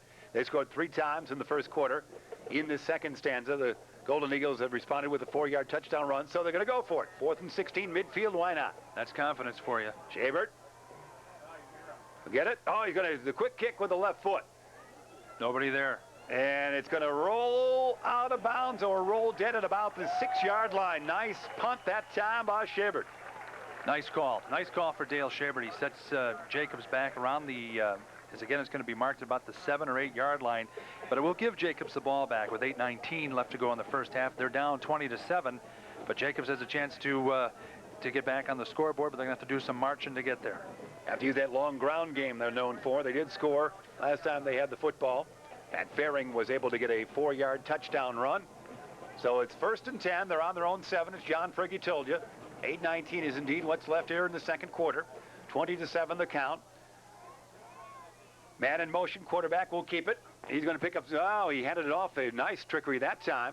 It would have been, is that Nielsen with the carry? He'll get to about the 14-yard line. Nick Nielsen, the 5'8", 185-pound senior, had me faked out. I thought Kozo was headed going. I thought he was gone. I did too. So that's the option offense that you see there. With many things that can happen, you have to be a better ball handler than you are in basketball, for heaven's sakes, when your quarterback runs that, because he's going to stick it in the stomach of many a player, take it back out, do this with it, keep it sometime, just like that. He will keep it and pitch this time. He'll pitch it to the far side. That's Matt Faring, who'll pick up the first down for the Golden Eagles. Nice pitch to the right-hand side there, and helped out with the tackle by Trevan Hayes. Hayes on the defensive side now, too. Indeed. 1st and 10 it will be. That was nice. That's the offense. Now they've gotten into their game that the Jacobs fans know so well this year. Right. When they can get that option working again, it's a devil to try to defend against. As we see, 1st and 10. Ball's marked at about the 20-yard line. Dropping it back once again. Hey, they're going to give it to Nielsen, who's in the open field. The 40, 45, midfield for Nielsen. Nice run of 30 yards. Turner Pugh just set himself and made that open field tackle. That was the last man really for him to beat. But Jacobs with a big ground gain now, almost into Larkin territory at the 50. Showing off their offensive style. Indeed on that one. Great looking run up 30 yards. 7 there. There's the mascot for the Royals there. You saw him for a brief moment. Is he always that grumpy? Yeah. Hard to crack a smile, but a great mascot it is. Looks like we've got a quick timeout here. 7:25 remaining in the second quarter. Timeout perhaps coming from the defense of the Royals saying, what's going on here? You know, Jeff, we've talked about this many times when we've been on the air on the radio side with WRMN, AM 1410 in Elgin. In football, it's much different than a lot of the other major sports for boys, for basketball and also for baseball. Football, you are guaranteed 9 games. That's it. And if you're a senior, you have to go, what I say, guts out on every single play, because your season is going to end at least at the 9-game mark, unless you get into the playoffs, and then again, it's every man for themselves. So you're going to see a lot of guts and a lot of determination left on the field here today, especially in the second round. That's what we're seeing right now. Nice to have 2 Fox Valley area teams That's squaring great. off too. Oh, we're neighbors, really. I can't imagine driving to Moline with you. No, that would be, well, yeah, not much too grumpy in a car. I'm not charming in real life, but in a car, look out. I have a hard time going to East Dundee with you. 1st and 10. It is a stretch. 1st and 10 for the Golden Eagles, just shy of midfield. They've got the option backfield there. Quarterback will say, I'm going to do something with it. He'll toss it into the hands of Stan Yarborough. The interception. Yarborough, can he come this way at the 50, 40? Yarborough at the 30. Yarborough will be knocked out of bounds at the 5-yard line. This is a Stan Yarborough day for the Larkin Royals, without a doubt. Big pickoffs here and big run backs. He's been an integral part of the offense. Now he plays back and makes a big pick for the defense. Yes, and Stan takes his helmet off so all the kids at home can see him. There's number 4 coming back. And what a great career he's had. He's got 49 receptions on the season. Got that interception, hugged by his teammates there, and that really turned things around. It's going to be important now. This is an important series, I think, Jeff Myers. I think Larkin has to either go in and score to get some momentum back, and I think for Jacobs, too, they're going to have to make a big stop right here. It'll be 1st and goal, and actually ends about the 8-yard line they mark it on. Pro set backfield, pitch it back. Hayes going right. Hayes is going to be brought down at about the 5. Dominic Kresap set him up, and then with the finishing tackle, Pat Skinner, number 25 for the Golden Eagles. So maybe Yarborough is going to take a breather and then come back in and score the touchdown. So second down it will be. For Jacobs, Skinner may make the tackle and prevent him from going in. Yeah, it's all your perception of that. Yarborough, the interception. See if we have a couple quick stats on Stan's interceptions on the season for this game. Yarborough, that would be his 4th interception, we should say, if I can say that, in the season. Here we go as we lean in here. 2nd and goal. Triple back field it is. Tovar in there for blocking ability. Shower in motion, handed off to no one. Schabert's still got it in the end zone. It's going to go out of bounds. It looked like Kyle Herman caught it, but I can see from here he was out of bounds. He was really out of bounds. He was too far back. I thought the intended receiver was going to be Shower, who was almost equally as open, but Matt Schabert went for the whole Magilla. That was one of my favorite cartoons, Magilla Gorilla. So 3rd and goal it will be at the 5. And that was a little trickery right there, trying to hit the end of the end zone line there and couldn't quite do it. Tovar comes out. You can see, and Schabert's got his play now, and with the 3rd and goal with 6:22, second quarter remaining, 20-7 is the count. The Royals on top by that. Now see how they play this. This is 2-down territory here. He's got wideouts on the far side. Yarborough in the slot. Turner Pugh far out. Timeout. And timeout it is. This game running a little long here in the first half. We'll warn our technical crew in the truck that we might have to make some switches from time to time here as we enjoy a wonderful sunny day it is at Memorial Field, but you never can tell what will happen out there, John Prigge. No, not even with the weather. I mean, that's really the name of the game. This is a great venue for football, especially in the daytime. A lot of games here are played, almost all of them are played nighttime here. This is the home field for the Elgin Maroons and the Larkin Royals. Last year, this was the home field for 4 high school football teams, Elgin and Larkin, also Streamwood and Bartlett, as Streamwood and Bartlett share Millennium Field, which is Streamwood's home field, but they had some construction problems that maybe our neighbors to the north up in the McHenry County area knew about, but we had 4 high school football teams sharing this field last year. Now it's just back to 2, and I think, you know, again, the venue here is outstanding. Yeah, indeed, and it certainly looks great on this day. It looks just as picturesque as any college football field would be. No question about that. It's going to be 3rd and goal. We get back to the contest here after the timeout by the Royals. 3rd and goal from the 5. They'll have almost the same situation with Turner Pugh in the slot on the far side. Stan Yarborough the wide out. Singular back it will be Hayes. Schabert looks over the activity in front of him here. Man in motion. Pugh from far to near side. Dropping back, Shaver wants to get it to Yarbrough in the corner of the end zone. It is intercepted, is it not, by the Golden Eagles? Yes, an interception. A timing play right there for the Larkin Royals, but the timing was more suited towards Jacobs. And again, number 3, Brent Hansen, the defensive back, 5'10", 153-pound junior. This is a big momentum giver to the Jacobs Golden Eagles. You can kind of feel that now. Their fandom is up and the team is up. So Larkin loses the ball on almost what was going to be a sure touchdown one way or the other on this possession. You would think Yarbrough's been the man of the hour along with Steve Schauer, but that time he couldn't come up with that, and that's right. That keeps the Golden Eagles in the contest again as well. If they fall behind 27-7, that seems insurmountable. But now a 20-7 count it is, and 1st and 10 on the 20-yard line. You go back on offense. Trying to widget up the field there, get a couple of yards to the Golden Eagles. Nick Nielsen on the carry as well, and give him maybe a 1 or 2 yard gain on that play. Set up about a 2nd and short 8 it will be.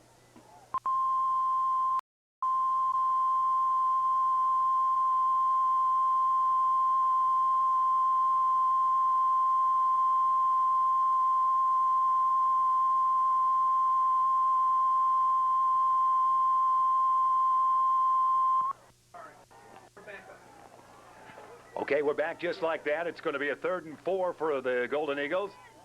Quarterback dropping back, looking. He'll toss. It is going to be up for grabs and almost intercepted, knocked away. Nearly intercepted. Was it Turner Pugh out there with his hands? And that was Trevan Hayes there, who had I think he had more hands on it than the intended receiver, Clint Reams, for Jacobs. As Colzo just kind of put that up in the air and said, see what happens, fellas.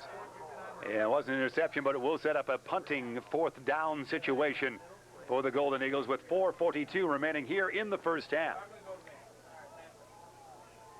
Tough situation for Jacobs. I mean, I know they hate giving up the ball, but with 4:42 left in the first half, they needed to get some ball control.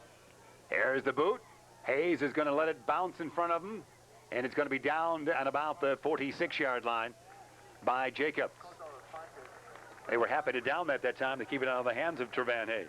Don't forget, second half of our broadcast, somewhere along the second half, we're going to have a Jacobs trivia question. So for all of you Golden Eagles fans, a trivia question that you're going to enjoy. Enjoy. That's your theatrical training you've had, bringing out the best there. So be thinking about that. Could be any situation. So if you've been around Jacobs High School the past couple of decades, you're ready to go. Yeah.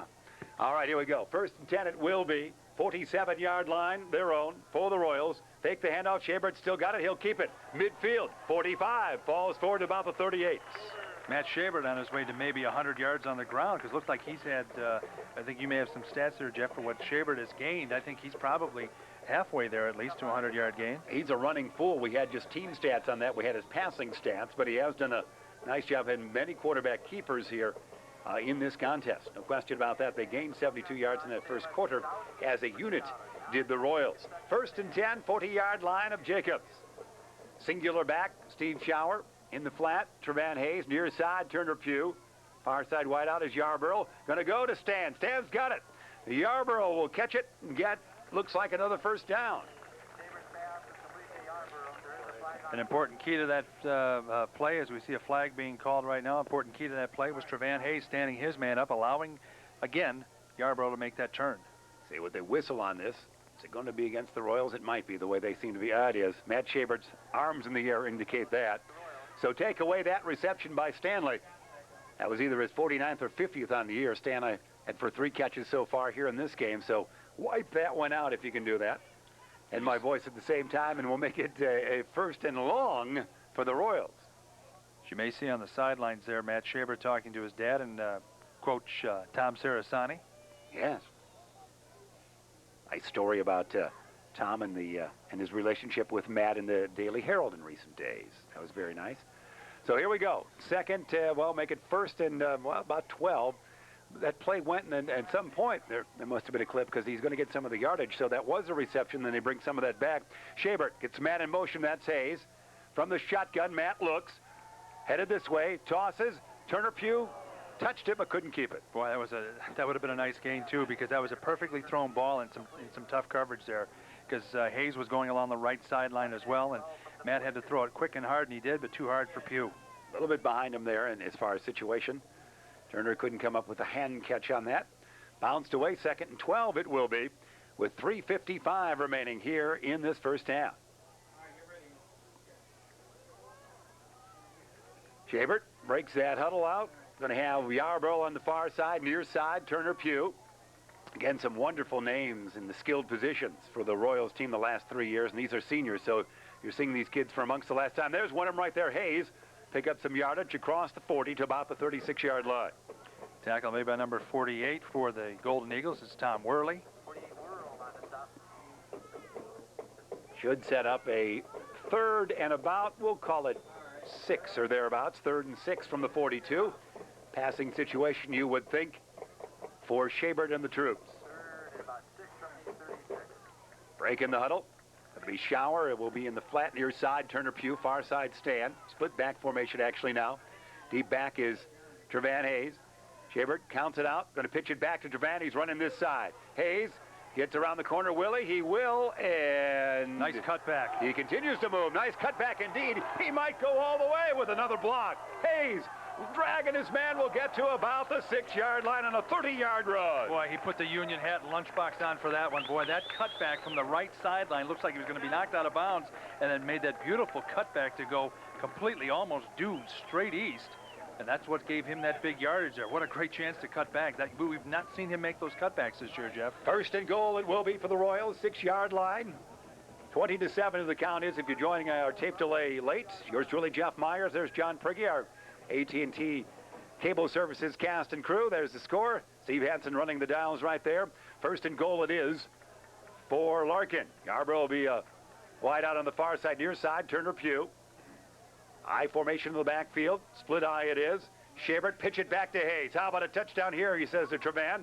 But the good defensive Jacob says, not this time, Trevan. Boy, big swarming defense there. A little pushing and shoving going on down underneath that pile. We'll set up a 2nd and goal. Mark it at about the 3, maybe about the 2-yard line. Great crowd here again, Jeff. I know you mentioned earlier in the broadcast, but look at the end zone. Look at the people standing along the fence at the end zone, underneath the scoreboard there. Great crowd. Incredible, wonderful. This is what high school football all about on a beautiful weather day on a Saturday afternoon. 2nd round play involving 2 geographically close schools with some football pride. 2nd and goal it will be. And pitch it back to Hayes. Hayes will get that touchdown. Trevan Hayes, his first touchdown on the game. Simple play, a lot of holes, and that's the way Larkin has to run it now. They have to be able to grind the ball out now, as they are now leading 26-7 with 1:57 left to go in the first half. For Jacobs, it's not over with yet. This team can run, this team can score, but they're going to have to start as soon as they get the ball this time, because Larkin has a tendency to kind of run away from you once in a while when they get up 2 or 3 touchdowns like they are now. Hayes' 7th rushing touchdown on the season. We're going to call that a 2-yard run. I saw on the scoreboard 1, but there was more than the 1 yard. Conventional PAT attempt here. And Tovar will boot it and is going to be good. 26-7 would be the count, actually 27-7 with the extra point, and that's where we stand right there. The Royals on top with 1:57 first half remaining. For Jacobs, you have to start to think that you've got to do something. There's nothing left to lose here with 1:57 left to go in the first half. Maybe they've got to start throwing more. Who knows? But Larkin right now has to start thinking about containment, because it's that age-old situation for yourself. If you're on the defense and you're within a couple of minutes of the end of the half, or obviously the end of the quarter, you do not want to give up a touchdown. So the touchdowns have come as we see the Larkin Royals flag dashing across there in front of their fandom here on the near side at Memorial Field. Steve Shower has scored a couple of touchdowns. Stan Yarborough one now. Trevan Hayes. That comprises the 4 for the Royals. Now the 27-7 count. Matt Faring has come away with the touchdown for the Golden Eagles. On a 4-yard run that would be. So some of the fun, and the kids are taking off their shirts, spelling Royals out there as the flag man's enticing the crew. And that's some of the high school fun and festivities here at this 2nd round play. So let's see how the Golden Eagles will respond here. Tovar will boot it away, obviously from his own 40. Count out the steps he will. Turn around and say, let's go, troops.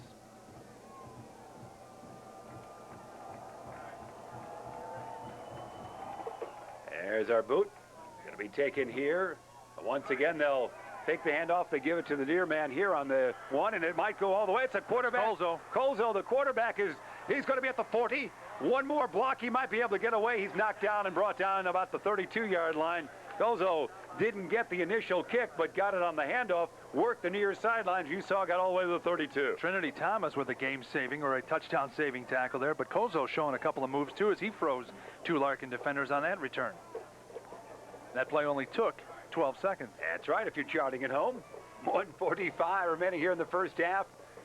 Normally the Golden Eagles have to have some time to put some points on the scoreboard with their offense, but we'll see how they play it here. Man in motion, fake the handoff. Quarterback's going to keep it again. He'll get about 7 or 8 yards.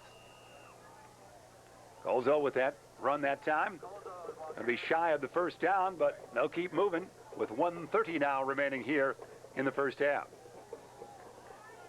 No huddle offense, although it still takes a few seconds to develop the play. 2nd and 1, we'll call it. At about the 24-yard line. And hand it off. Well, either way, he's going to be getting that first down, whether he actually gave it to the would-be ball carrier or...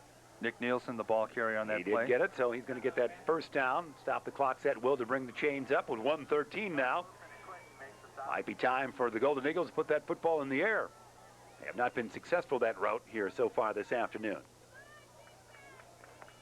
You can hear some of the Royals crowd encouraging their defense on, digging a little bit. Colzo shouts it out. Takes his time. Fake the handoff. Will be the second man through. That's Reams. Reams will dipsy-do, get across the 15 to maybe about the 14-yard line. DJ Quinton on the tackle for the Larkin Royals. Timeout for Jacobs with 49.4 seconds on the scoreboard. If they can respond here, certainly 27-7, they would have taken themselves, you know, from the backs against the wall to get back into it with a quick strike. And it seems that really momentum-wise, I think they haven't really had much momentum there. As you can see the Jacobs band there, the proud Golden Eagle band there. Looks good on a sunny day, doesn't it? Boy, it sure does. That's great duty.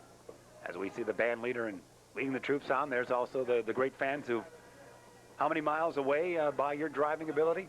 My driving ability takes about a half an hour. Well, in our area, but just straight up Randall Road, a Harry D. Jacobs 8 school. miles away, 8, 9 miles, it all would Right. be, and you're right, about 57 minutes at rush hour.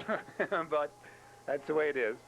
Although we've got now 4 lanes on Randall Road, so we can get up there a little bit easier. Well, you know, when I was covering Jacobs High School for the Cardinal Free Press, again, this is back in 1976 when they first opened up. I remember interviewing the athletic director, and then at that time was Tom Miller, and how excited he was. Tom came from what was Dundee High School, and then he had a lot of players there that were trying to shake the image of Crown football, which was struggling in the early 70s.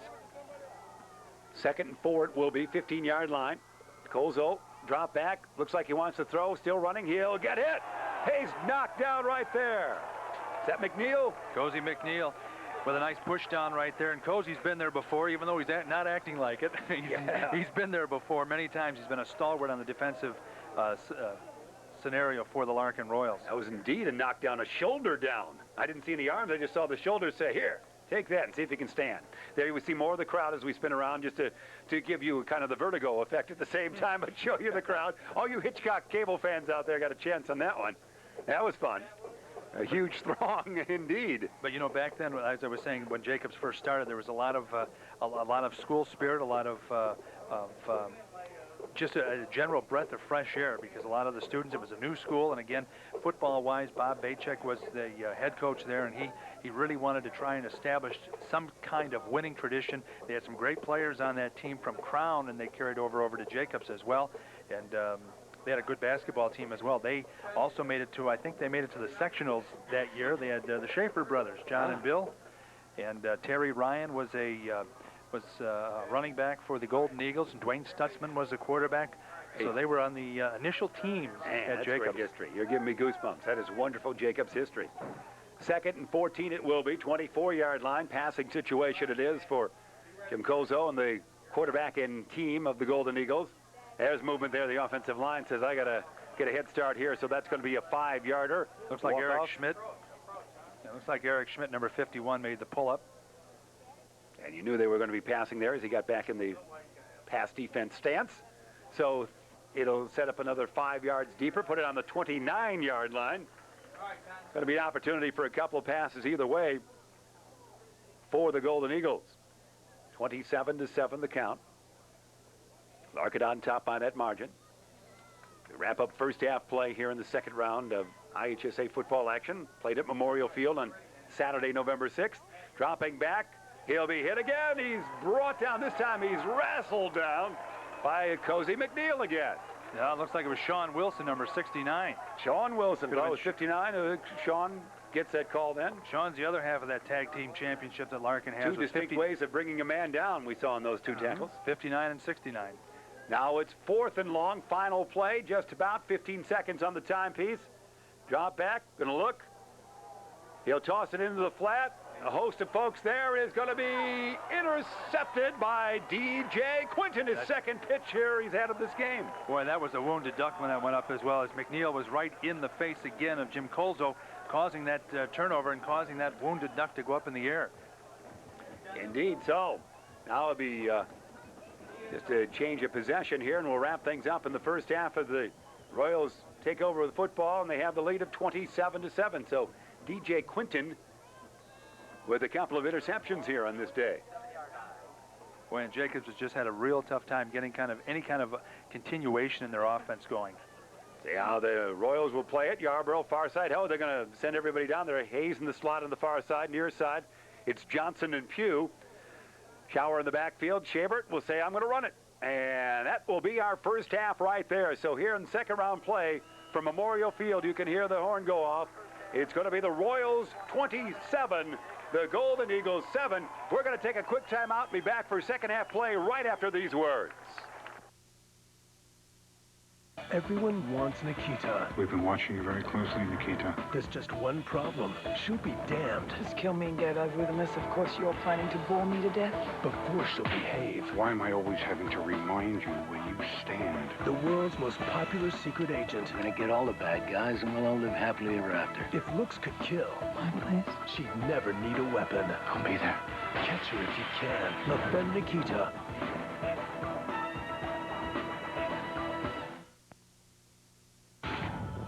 Access a different sci-fi foreplay every night of the week, starting at 7. Mondays, the most award-winning sci-fi anthology on television.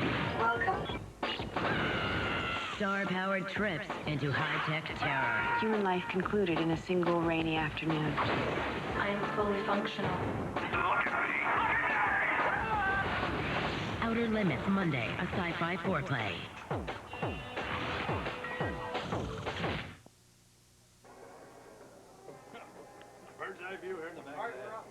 Back we are once again here as we get a chance. Hey, there we go. We got the binoculars out. You're seeing what we see here from Press Row as we take a look at the Golden Eagles of Jacobs High School, and they get prepared for third quarter action with 27-7 the count. That's what the Royals have the advantage. And John Prigge, we've got a couple of stats coming our way, don't we? You sure do, sir. I cannot read your writing at all. It was not even my writing, so I won't even do it. Shabert, 9 of 16 passing. He's got 155 yards through the air.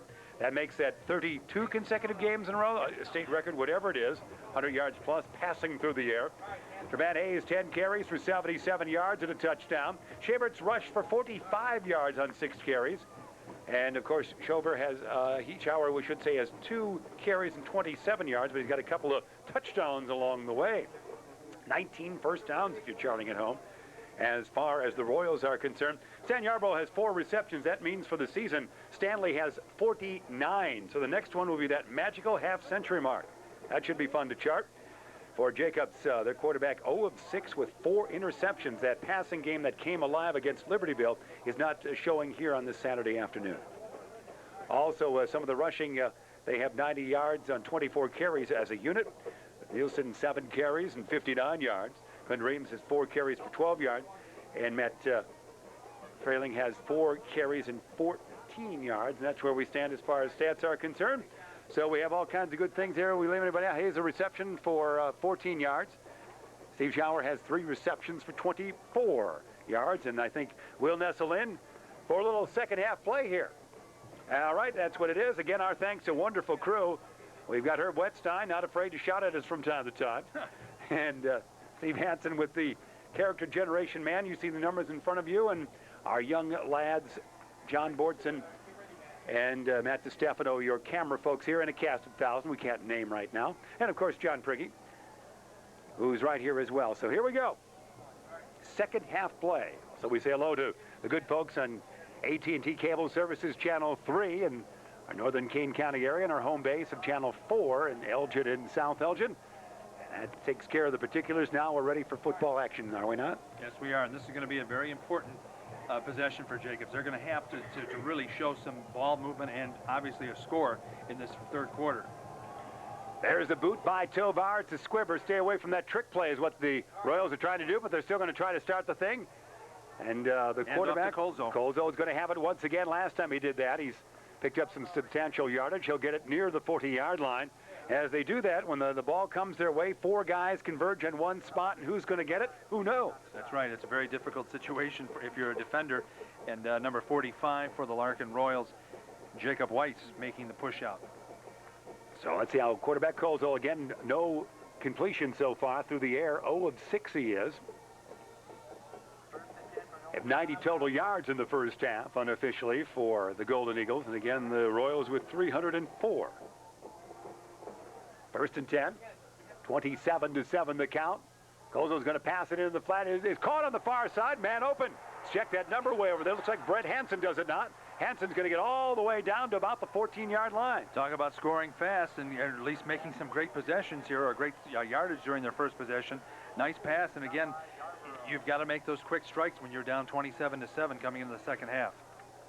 If we caught that number, did you catch? Was that number 3 on that? It was number 3, Brent Hansen. He's a 5'10", 153-pound junior. Knew what to do with the football. Listed as a defensive back, but he says, "I've got it. I'm running." So first and 10 it is, 15-yard line. That's where the Golden Eagles will be. A little life here in this first strike can make it a much more interesting second half. As you know, that the Golden Eagles are capable of lots of points they can put on the scoreboard. And Freiling's going to go wide that time across the 10 to about the 7-yard line. Nice pitch out, worked that option to a nice perfection there. Number 28, Matt Fearing, the 5'7", 182-pound senior. Now Jacobs scoring, or Jacobs threatening to score, I should say. On about the 6-yard line, they will mark it. As you can see, the shadows here on this extremely sunny Saturday afternoon at Memorial Field. Very long first quarter, Jeff. It was indeed, time-wise. If you're charting at home, get your stopwatch out. If you were here, you realize it was, but you were working on your tan on this day. A beautiful day it is. Quarterback Colzo is going to keep it, and he's going to get across the 5 to perhaps as close as about the 2 before he goes down. Just short. He's got to be maybe. Just short. He's got to be maybe 8 inches away. So just about less than 1 yard he is away from that. Jim Colzo with that good run that time got a little bit more than I thought he did there. You can see the grouping as the referee. We see the backside of the man in striped shirt as they set that football down precisely. Zoom in there and see that action. So second and goal it will be for the Golden Eagles.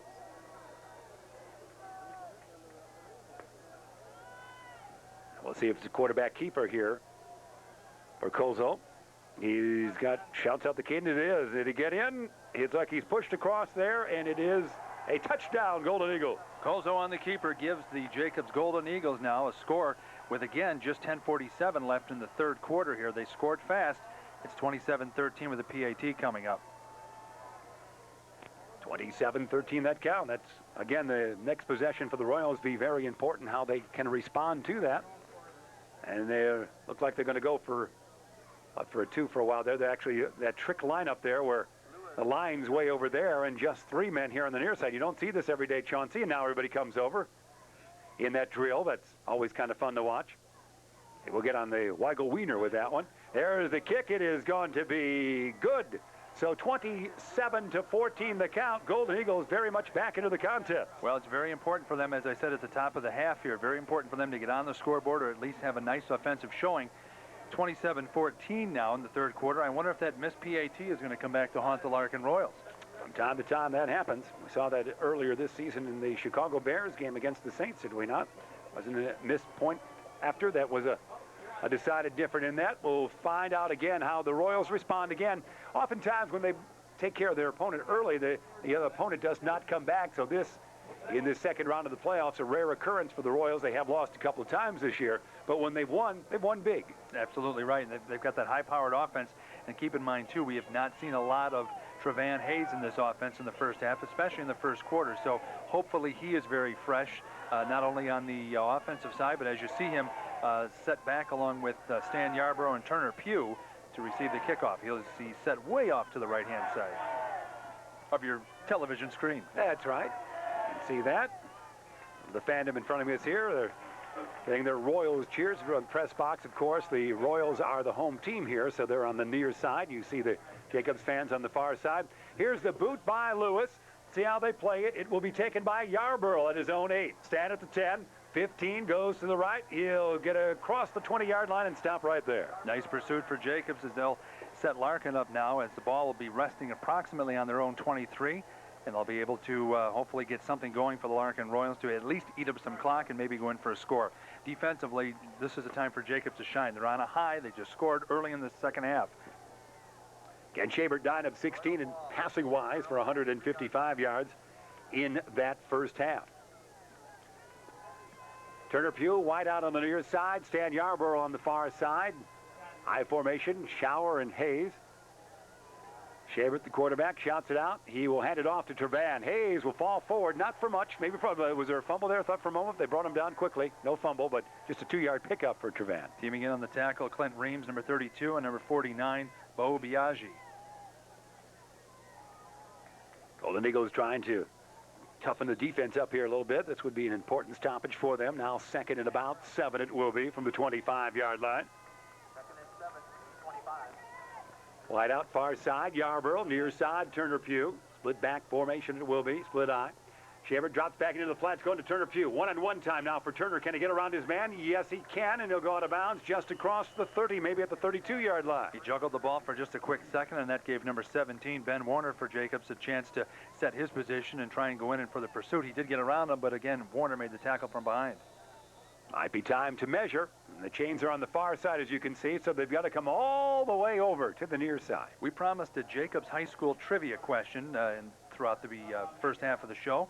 And now we're going to go ahead and go to that second half trivia question. Have you got an early dinner date? It's only the early third quarter. Hey, I got a feeling we're going to be in for a barn burner last quarter. Who did Jacobs defeat to get their first varsity football win ever? Wow. Were you there? I was there. Oh, my. What a great game that was. You still have the football, don't you? I still have the article at home. It is a first down for the Larkin Royals, by the way. Who did Jacobs defeat to get their first varsity win in football? All right. Think about that. Again, that's that first season, that bicentennial year. That was the first varsity year that year? That was the first varsity year, but I didn't say that was the first year that they got the win. All right. I'm just giving a little information to the folks at home in case they joined us already in progress. Sometimes new schools, they don't get a win for the first couple years of their program. Happens a while. I'll remain mum from this point. Near side, football is placed down. Wide out, Turner Pugh on the far side. Stan Yarbrough on the near. Pitch it back to Hayes. Hayes is running right now. Heads for the center of things, and he'll get a few yards, not too much. Not much of a hole, and whatever hole there was closed off very nicely by number 25 for Jacobs. That's Pat Skinner. Skinner in a lot of action on the defensive side for Jacobs this game. So 9:40 remain in the third quarter. Still a strong crowd, Jeff. Yes, it's a great crowd to say the least. Second and 7 it will be. Great thing for the Larkin Booster Club as well. Yeah, oh, it handling is. all those concessions. Gosh, it is. This is great. When you got a full house here, no question about it. Shabert drops back. He wants to throw. Matt's going to throw it deep. He's got Pugh in the area. Turner's got it. In a crowd of 4 with 3 being Golden Eagles. Turner Pugh catches the football. What a great catch, but what a great throw. That throw could not be any more perfect than what Matt Shabert threw up right there. Big gain, big chunk against Jacobs right there. Amongst 3 defenders, did Turner Pugh come down with that. Big play for the Royals in the second half. All right, indeed. That was fun to see. A long toss that time by Shabert. His 11th completion on this game. First and 10, 30-yard line. 27-14 is the count if you joined us late. Royals on top of the Golden Eagles. Second round playoff time it is here. Played at Memorial Field on Saturday afternoon, November 6th. Split back formation, get it back to Hayes. Hayes running to the near side. And he'll be knocked out of bounds or kneed down there somewhere. Nice defense that time for Jacobs. 8:51 left in the third quarter. Larkin leading Jacobs 27-14 from Memorial Field. Yeah. Home of the Elgin Maroons and the Larkin Royals. Great angle there when you see the shadows of this Saturday. It looks like college football this time. This is the Saturday afternoon college football time frame. Get to see the deep shadows on the field. There is Hayes, who's headed for the University of Wisconsin. You're seeing a couple of Big Ten future performers here, along with Matt Chabert, the other one, as he was knocked out there after he picked up no yardage. Well, let's see, we're going to have a late penalty. Is that right? Tell me what happened there, John Prigge. Well, it's a clip. All right. It's a clip against Larkin, which really negates a tough play. That's one thing that really frustrates the coach, when you get a good play, a big game buster type of play, and they have to have part of it or all of it called back. Indeed. That's one of those takes out of the thrust away from any drive that time. March it back. 1st and 30 it will be. 1st and 30 from their 48-yard line. Oh, there's a trick play there. I'm not sure what happened. It's going to be called back if it goes for a touchdown, or perhaps the Golden Eagles will accept it. Almost a late hit there on the sidelines, is it? Well, number 49 for Jacobs, I don't think it was a late hit. I think what happened was he started the hit well before the end line, but I think the momentum just carried him in. I don't think he initiated anything over the sidelines. I think all the initiative hit was on the field. You hear some of the fans saying here, that's going to be motion on the Royals with that play there that was in movement when it started. Bo Biaggi with the push out there. But I think what happened was that Hayes is the one that moved, because it looks like the ball, as it was snapped, went through Hayes' fingers into Chabert's hands. If that was a planned play, that was skullduggery. That's trickery. Yes. So let's see. Mario, they'll turn it down, make it about a 2nd and 30-ish. It will be for the Royals. See where they settle in here after we pushed out of bounds, where exactly they mark it, just about the line of scrimmage on that play. So 2nd and a 28 we're going to settle on now is what it will be. And let's see how the Royals will play it. 8:45, 3rd quarter remaining, 27-14. Larkin on top by that. Turner Pugh wide out on the far side, rushing up to the line of scrimmage. Going to have the shotgun formation for Chabert. Man in motion from near to far. That's Hayes. Chabert's going to scramble to the right and look to throw. He'll throw into the flat to Pugh. Turner's got it again. He'll get back to the original line of scrimmage. Big tough tackle from number 17 of the Golden Eagles. It's Ben Warner. He was one of the 2 men in on that, but that was another tough play, and for Larkin, no flags. Apparently not. It is. That would be Turner Pugh's 3rd reception, all here in the 2nd half, is it not? So it's 2nd and about 8 it will be. Mark it at about the 28-yard line. 8:15, 3rd quarter remaining.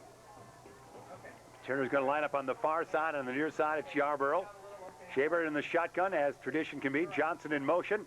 Chabert will scramble this way and look to Johnson. He's got it. He's at the 20, 15. He'll have that 1st down. The momentum of Johnson was really the key factor in having Ben Warner miss him on that tackle, so Larkin moving the ball well.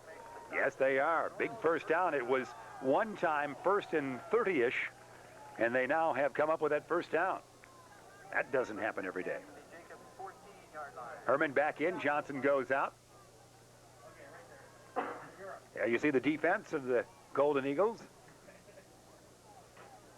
1st and 10, 14-yard line. It will be marked at. Singular back. Man in slot is Shower. Singular back is Hayes. Chabert will drop back. Hand it off to Trevan. Trevan will run left. Can he get around the corner? No.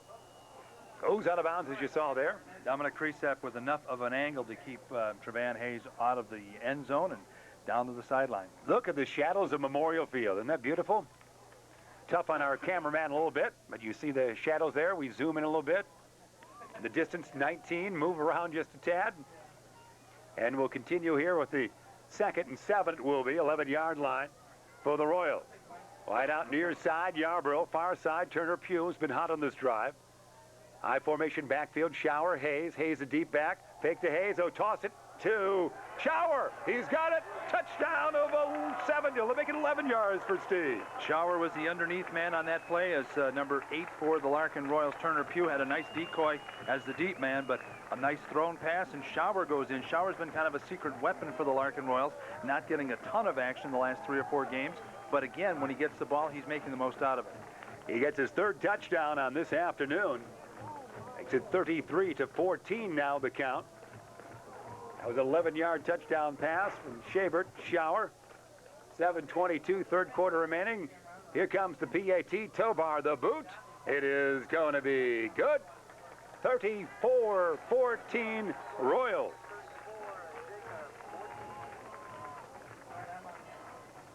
So quite the contest it is here. A lot of scoring in this game as we expected.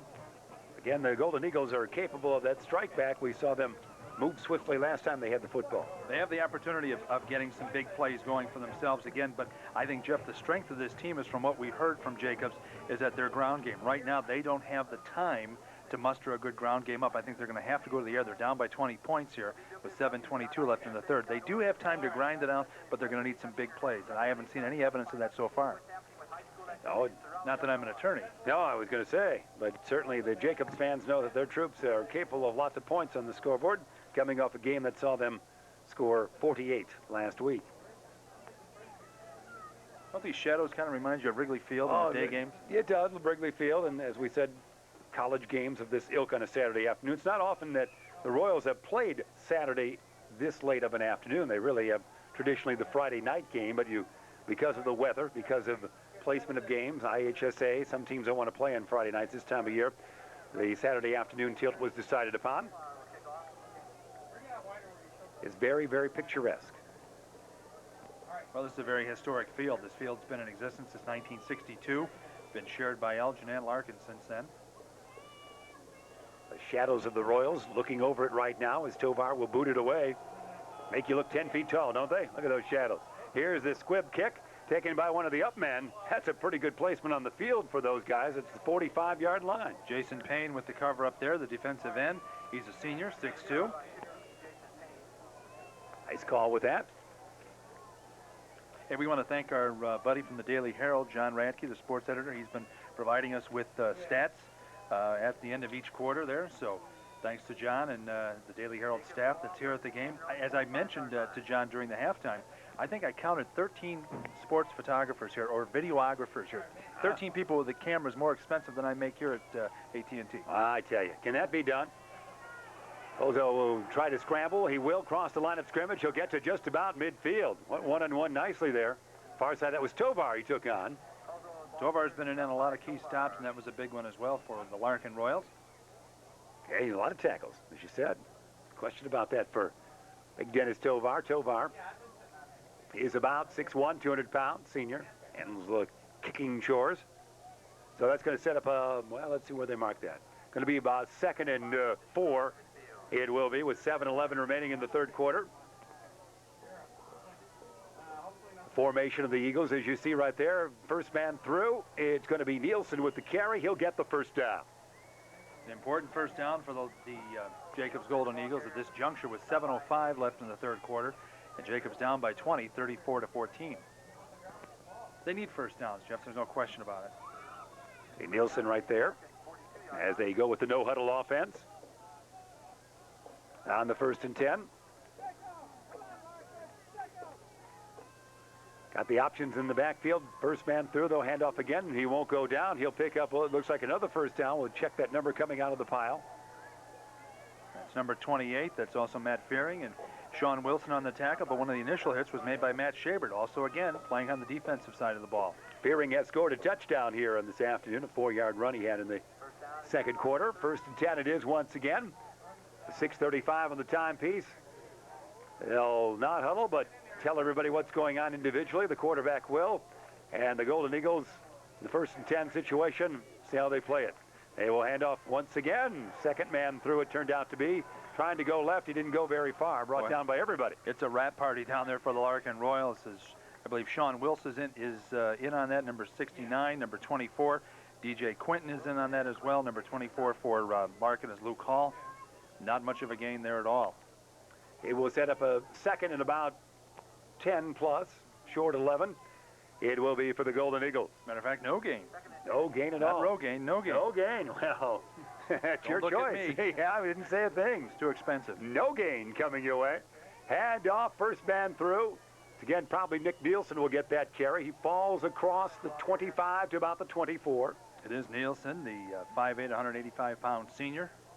Jacobs mounting a nice drive. They're kind of grinding the clock out here as well. Had they done this from moment one, the score might be, if not reversed, a little bit closer. They couldn't hang on to that football too much in the first half. That saw the Royals score 3 touchdowns in the first 12 minutes of play. 3rd and about 4 it will be for Jacobs. Hand it off. They will be just shy of that first down. It looks from our vantage point here. Let's see where it's marked. A little bit short. Sean Wilson in on the tackle. Cozy McNeil in on that tackle as well for the Larkin Royals. The mark is going to be very important, Jeff Myers. And they decide it's about a yard plus shy, 4th and 1 plus. It will be for Jacobs. There's a flag call here. What do we got? Let's see what it was. Somewhere. Oh, it's going to be perhaps against the Royals. Well, Luke Hall is one that's getting the wrath of the official there, number 24 for Larkin. And he might be talking, might be yapping back and forth with the opposing lineman for Jacobs. Let's see what's going on down there. Can we send an intern down to kind of lean in? Do it. I got a field pass right here. Was the flag thrown? The flag was thrown. All right, this is going to be first down for Jacobs if it develops that way. See what it is. Going to come over for the it is against the Royals, as you predicted. Referee's coming over to talk it over with Coach Schabert. You're hearing the response from this side of the field. Well, kind of an animated conversation down along the Larkin sidelines there with Dale Schabert and the one of the officials there talking back and forth. And I guess, you know, usually I think in high school football, one thing that they just do not like officials, if you're going to start yapping and challenging guys back and forth and that, I guess the language is probably the most important thing. If you start using some obscene or vulgar language, that's an immediate flag. Here comes the first down, moves that football all the way to the 10-yard line where it's going to be 1st and goal. For then there's fumble. Let's see who falls on it. It is going to be scooped up, I think, by, that looks like Golden Eagles have fallen on it. That was just a bad action there for Jacobs all the way. They never really had that snap. No, Matt Fearing recovered the fumble on that situation there, but then again, Jacobs dodged a big bullet with that one. That really could have put a chink in their armor. They mark it down here. I guess it's going to be on about the 17-yard line for a 2nd and goal. Maybe is, I only say the 14 on the scoreboard, but it looks like more than that to me. So 2nd and goal from about the 17. And now we hear whistles. Well, it looks like Larkin jumped offside. The first movement I saw was from number 25, Carlos Wilson, on the left-hand side there. It looks like the referee's going to talk to him and explain to him what happened, and it may have been his fake or just got him over the line. Let's see what the call is.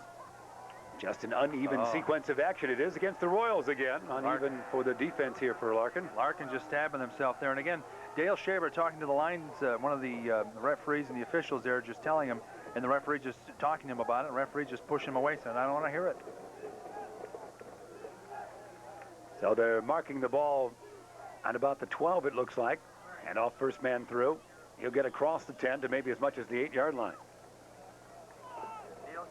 Well, Jacobs is not going away in this game. There's no question about that. They're not rolling over and playing dead. They're down 20 points. And again, a game that, even though they were seeded higher than Larkin in this Class 6A tournament, I think the favorites coming into this may have been Larkin, but they're not going away. Someone at the home field advantage as well. Nielsen the carry on that last play. They'll mark it 3rd and should be goal from the 7-yard line. Two-play territory here for the Golden Eagles. It's going to be the quarterback keeper here. Let's see if he'll pitch. He will. To the deep man. That's Fearing. Matt gets the 5. Fearing falls forward for the touchdown. His 2nd of the afternoon, we should say. Matt Fearing with a 7-yard run.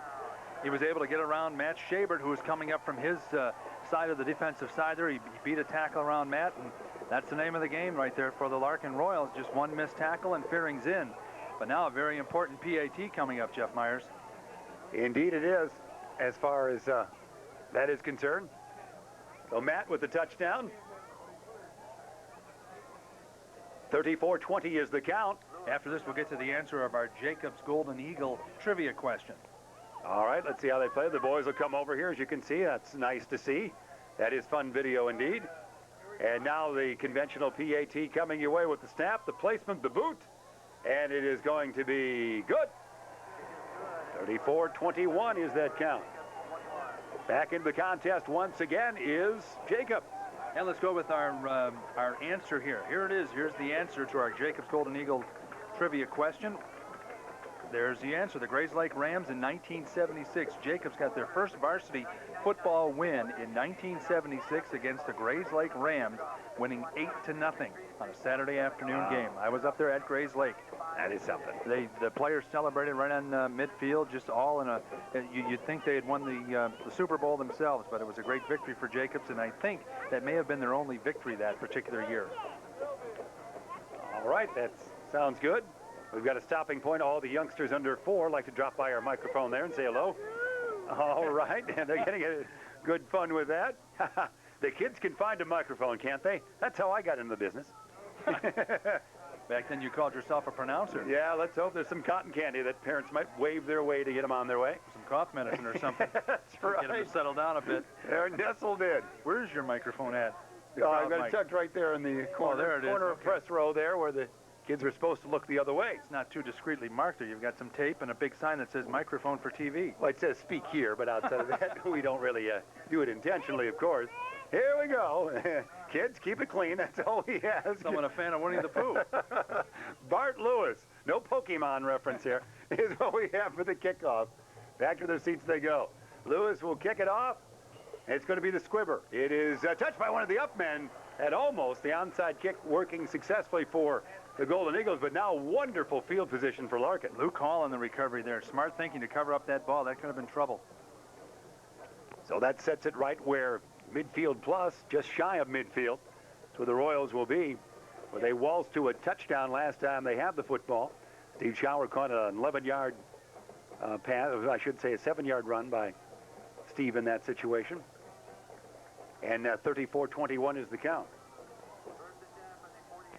That was actually 11-yard pass as we look through the notes here. We have the 7s and 11s here in the third quarter. Handoff to Hayes. Hayes. Great block by Schauer. Going to be, they're going to call it legal, though. He's going to go out of bounds. We saw the flags flying, so that's going to be some kind of illegal block by the Royals. Dale Shaver still can't believe that call as well, so no, there was a great block. Didn't say it was legal. Yeah, there was a great You're block. just endorsing the technique. Right. Judgment may be made later. Boy, and I bet the official gets ready to throw a flag against Dale Shaver, because our camera may not be able to see it, but he's been pretty animated in his conversation back to Coach Dale Shaver. So that's one thing that in basketball can fire your team up, but in football might work the other way. We shall see where this is marked out. Coach Shaver does spend a lot of time on the field, some of it because the play calling comes from there, from the press box to Coach Shaver to son Matt, and Matt comes over to get the information, and that often has Coach Shaver on the field quite a bit. So they'll bounce this one back into the sun, if you will, to about the 39-yard line. See what they officially tell us, like a first and about 20 that will be. For the Royals, 3:06 remaining, third quarter, 34-21 the count. Royals on top of the Golden Eagles of Jacobs. Dropping back, Shaver fakes the handoff, wants to throw into the flat. He does. The Schauer. Steve has got it. He'll be brought down after a pickup of about 4 yards. Well, they can intersperse a little bit of a Schauer and a little bit of a Hayes in their mix. Larkin may have the opportunity to kind of grind this out a little bit. With 2:51 left in the third quarter, 34-21, Larkin leading Jacobs. Steve with 3 touchdowns. I guess we could say Schauer is shining on this sunny day, if we could do that. So with the 2:35 remaining here in this third stanza, Steve will see what happens with Shaver throwing him quite a bit. Going to have Yarbrough here on the near side. In the slot, Turner Pugh. Shotgun formation for Matt. Matt will run this way and look to Yarbrough, probably looking, tossing. Yarbrough catches it. His 50th reception of the season. He's knocked out of bounds at about the 35-yard line. Another nice play for Matt Shaver with a nice throw, and Yarbrough was wide open. But again, when it gets down to this closeness of the game here, Jeff, sometimes butterflies can affect your passing, but not with Matt Shaver. Oh, he's done this. This is old hat for him. My heavens. What's 260 tosses? That used to be for Michigan. That's like 4 decades of work in the old days. You know what? In his 3-year career, he came into the game with over 6,000 passing yards. Isn't that something? So this is old hat to him. It's almost you when you drive Randall Road. That's right. That's quite a bit. First and 10, 34-yard line. Handed off. Chabert's going to be brought down in the backfield and thrown for a tussle. That's the first time I think Jacobs has gotten into the backfield for on the defensive side there. But credit Clint Reams with a big penetration there to bring Shabert down. It was almost Tuesday night Titans move there, wasn't he? Spun around and Shabert taken for a loss, which often doesn't happen. It's checking the elbow a little bit on that one. It's Tuesday night SmackDown. Is it? Oh, all right. Well, that sounds good. Sounds good. So it will be second and longer. Stay tuned for our grudge match we'll have a little bit later. Second and 10 it will be. 38-yard line, let's mark it. Second about 14 it would have to be with the loss. Pro set. Formation is in the backfield, trying to get Yarbrough on the far side. It's caught by Stan after it was nearly intercepted, and it's going to be a touchdown of 38 yards. One way or the other, you call it. Brent Hansen had to have had his fingertips, all 10 of them tattooed on that ball to try and stop Yarbrough, but Yarbrough's concentration and the speed of the ball were just too much for Hansen to grab onto. But, boy, he's got to have all 10 of his fingertips on that ball. That is incredible. Yeah, Hansen, who caught a pass earlier in this third quarter, almost had that. Stan got it and galloped in for a 38-yard touchdown. It's been a Yarborough day for the Larkin Royals, no question about it so far, Jeff. Indeed, he's had a couple of touchdowns now, 1 yards, now 138. He's had a interception. So it's now 40-21. Let's see the extra point coming here. The boot is going to be good. 41-21, Larkin with 1:32 third quarter remaining. Boy, Larkin really, again, dodged a couple of bad penalties called on this possession here, but able to take the score in, and except for just a few layers of skin from Brent Hansen on that intended interception, Larkin could have been on the other end of this playing defense right now. Yep, that's how we see it right there. As sun continues to settle here at Memorial Field in front of a nice house. You wonder what, you're the statistician, the all-time attendance record at Memorial Field. Was the facility ever slightly bigger? Was there any changes over the years that you recall? And the only thing that there's ever been a change on here is has been the press box. They've elongated the press box. That's probably take away 12 seats then. But, you know, back, I'm sure this field, I mean, this is a great crowd here tonight, but I remember many games here where they were lined up all the way along the fence on the far north end of the end zone as well. This is a big, important game. The Elgin-Larkin game here in 1990, the playoff game that Larkin won, I believe, 21-20, also had a very large crowd. We see the hats of one of those great fans we were talking about there. It's available at, if you call us AT&T, 1-800, give me that hat. That's right. That's what it looks like. No down in front here, just buy that cap, will you? If that's busy, call 1-800, get that out of the way. That's right. There's a squibber goes out of bounds. We've got bodies all over the place. There you see the flag. That was a well-placed camera right there. Yeah. We were doing, suddenly heard Wetstein's Arnie Harris. He was getting the best hat shots we've seen in a while. Nice job with that. So here we go, that kickoff. I'll have John Frigge recount it.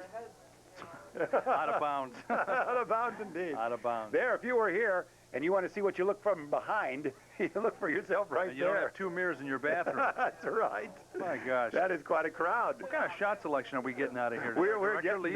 We are getting an interesting, well, everybody's probably trying to stay a little bit warmer here in the later going of the second half. And I thought we were going to see a close-up of this new cinder track or something. I think so. We just might. So that's some of the fun that we're having here, football-wise. Minute 32 left in the third quarter. High-scoring third stanza it has been. If you've joined us late, you know, you have to think about recounting. It was 27-7 at the half. Lots of scoring here. 2 touchdowns by both teams here in this third quarter. Now you're seeing 2 of the 16 teams left in Class 6A high school football here. Jacobs High School and Larkin High School. After this game, there'll only be, after the playoffs from this weekend, there'll only be 8 teams left. Down to a precious few, and of course, end up down at Illinois State University in that Thanksgiving weekend. Here we go. Didn't they move the game? Where'd they move it to? I thought they were going to U of I. No, I would endorse that all the way. I think they are going to University of Illinois. It's a trip to Champaign this year. That's right. That's the fun. The Champaign trip continues. Artificial turf down there, I still believe. Yeah. Here's going to be the kick Tovar. He's going to get it to the short man Hansen. He fakes the handoff. And Hansen still has it, I do believe, and he's going to be brought down at about the 35-yard line. In on the tackle for the Larkin Royals on that coverage, number 45, Jacob Weiss, the linebacker, running back. He's a junior, 5'10", 170 pounds. Well, Jeff Myers, you got a minute 22 left in the third quarter. If you are Dean Schluter, what are you telling your Golden Eagles right now? Well, it seems like, yeah, well, although they've had trouble, they've completed no passes, although they did complete one here in this third quarter to Hansen, come to think of it. This is really what they must continue to churn it out and maybe get a 50 or 60-yard run. It's about getting late there just a little bit. There's going to be thrown and almost received. Well, the pass was intended for number 82, Eric Dunn, but Larkin smelled that out. That was like a halfback pass as well. Larkin's thrown that a couple of times. Oh, yeah, we saw that in the game against Lane Tech. The halfback option, the lateral to Steve Schauer, we should say, and a 59-yard touchdown pass it was. So that's the trickery. Get the football in the hands of somebody else and try to get it through the air because they're going to have to come up with some touchdowns quick. 2nd and 10 it will be, their own 38-yard line. Hand it off they will. Not much going on there. Maybe a couple of yards. DJ Quinton in on that tackle as well for the Larkin Royals. Matt Fearing was the would-be ball carrier there. Hope we're saying his name. We're going off of your call, F-E-H-R-I-N-G. Sounds like a German name, so let's err on the Fearing. We would do that. Sounds good. If we miss on that, he's had a fine season, and this Jacobs team has enjoyed a wonderful 1999 campaign. A taste of 6A play they have for postseason. It's going to be 3rd and 7. And where's the football? Do we know? Picked it up. Yeah. Here's Matt on the far side. Matt will be brought down. Was that a trick play or simply a fumble? No, he fumbled up and then threw it to number 28 for the Jacobs Golden Eagles, and that was Matt Fearing. But Turner Pugh said, I've already seen that, or Stan Yarbrough said, I've already seen that in our highlight film. Not this time, huh? Right. 22 seconds remain in the quarter. It's going to be a 4th and punting situation for Jacobs. They get it away before the quarter's over here. They should. Along the Larkin sidelines, Jesse Fisher, number 52, who's been out for a few minutes here, is getting his ankle retaped along the sidelines. I haven't seen many punts in this high-scoring game down to 3 seconds. They will get it away. Oslo with the boot, the bounce, and it's going to roll out of bounds. Let's see where they mark it. Could be at about, probably about the 25-yard line. That's where the Royals will take over. As we head into this 4th quarter, we want to thank our friends at the Daily Herald, the sports staff, John Radke, the Fox Valley sports coordinator, whose responsibility it is to cover both of these schools in his domain. He's provided us stats at the end of every quarter. So we send thanks to John Radke and the Daily Herald sports staff there. It's a quarter that saw both teams score a couple of touchdowns, a 1-yard sneak by quarterback Kozo with early in the 3rd quarter, and then an 11-yard pass play to Steve Schauer with 7:22 remaining was a touchdown for the Royals. Then Matt Fearing had a 7-yard scamper with 3:15 remaining. That made it 34-24. And then finally that 38-yard touchdown reception and run by Stan Yarbrough. And that's 41-21 the count. That's where we stand here in the 4th quarter. Lots of scoring. Lots of scoring, 41 points. Again, I thought the game would be high scoring, but I thought it would be a little bit closer than this. But again, the game is not over with. You hate to keep saying that, but when you get into playoff time, it's a lot different than an interconference or a non-conference game, Jeff. I think Jacobs seniors, as they go into this 4th quarter now, realize this is one of the most successful football teams they've had in their history, and they're not going to go down without a fight. And I think all the seniors are going to have to look at each other and say, this could be our last game. Let's give it everything we got, because we always have time to recoup later. That's right, that emotion you talk about at the high school level, where you know you're not going to do it again, and that certainly is predominant in this type of game. Somebody's not going to play again here on the field. It is going to be 3 men out there. It's going to be, here's the option. Schauer, who threw a 59-yarder last week to Yarbrough. He's got it. Yarbrough, the reception, he stumbles to about the 35-yard line. Stan Yarbrough's got to be hating life in that after that reception, because number 23 for Jacobs, Blaine Reams, tripped him up just enough to send him forward with his momentum. But what a great pass play that was. Schauer can throw. We told you that at the beginning of the broadcast. Schauer knows how to throw, and what a great day it's been for Stan Yarbrough. Yeah, that's the winning tandem of this game, Schauer and Yarbrough. Stan 2 touchdowns, Steve 3, and then they combined to make that long toss there. That was incredible indeed. 48-yarder that would be, would it not? So 1st and 10, it is for the Royals. Shavert fakes the handoff. He'll roll left, toss it into the flat. He's got Steve. Schauer this time turns around and he fumbled. No, they're calling him down, Jeff. They're calling him down. They're calling it as a reception. Or no, wait a minute. They're saying no play. They say he never had control. So never had control. Pass. But boy, he took a heck of a hit there. Turned around and got his comeuppance that time, he did. And that was a reward you get, huh, for throwing a long gainer, and all of a sudden you catch the pass and get the bell rung a little bit there and can't hold on the ball long enough. Schauer, that's a great game he's having, no question about that. 5'11", 190, senior for Steve. Surrounded by lots of great talents. He can be forgotten from time to time, but he certainly has shown well here on this day. 2nd and 10, 33-yard line it is. 4th quarter action. 41-21 is that count, as you see right there. Headed into the sun. There's a scenic shot as we enjoy that right there. Into the setting sun here at Memorial Field. I formation for the Royals. Pitch it back to Hayes. Hayes will get to about the 31-yard line in a pile. And he's smothered, too. And you better know that Jacobs is going to start stripping the ball as much as they can. As coming out of the pile there, number 49, Bo Biaggi, came up with the ball, but well after the whistle. So that's the other thing. Larkin's going to have to really protect that ball, because, you know, Jacobs is going to start stripping. They need to get their hands on that football pronto. The Royals are pretty content now to work the clock just a little bit with under 11 minutes now, and the 3rd and 7 situation will be here from the 30-yard line. Passing time from Matt Shabert. He'll have Yarborough on the near side, Turner Pugh on the far. Split back formation. It will be Shabert. Shouts it out, drops back, rolls, fakes a left, goes to the right, and the near side to Hayes. Too tall to handle. Incomplete pass. Pressure put on by Pat Skinner, number 25, for the Golden Eagles on that play. One of the very few times that Matt has really been rushed in his dropbacks. His line's done just an outstanding job keeping the defensive front line from Jacobs off of Matt's heels. So 4th and 7, they'll go for it here as they proved it earlier. Nearly at midfield, they went for a 4th down. So why punt when you've got the arm of Matt Shabert? So they break huddle. They'll have Pugh on the far side, Yarborough on the near. So Kyle Herman also will be in that backfield, although we did we did punt in the formation like this. Going to call a timeout. Going to call a timeout. We might do the same here at this point in our telecast as we're enjoying tape delay action. Jacobs and Larkin, you see the score, 41-21. Tell you what, let's take a quick timeout.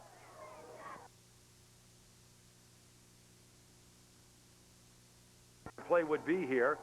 Looks like if they do go, they're going to throw to the left, you would think. John Frigge with Yarborough and Hayes and company out there. Shabert looks that way, now looks this way. He's going to run. He's going to get to the 25. He's got the first down at the 20-yard line.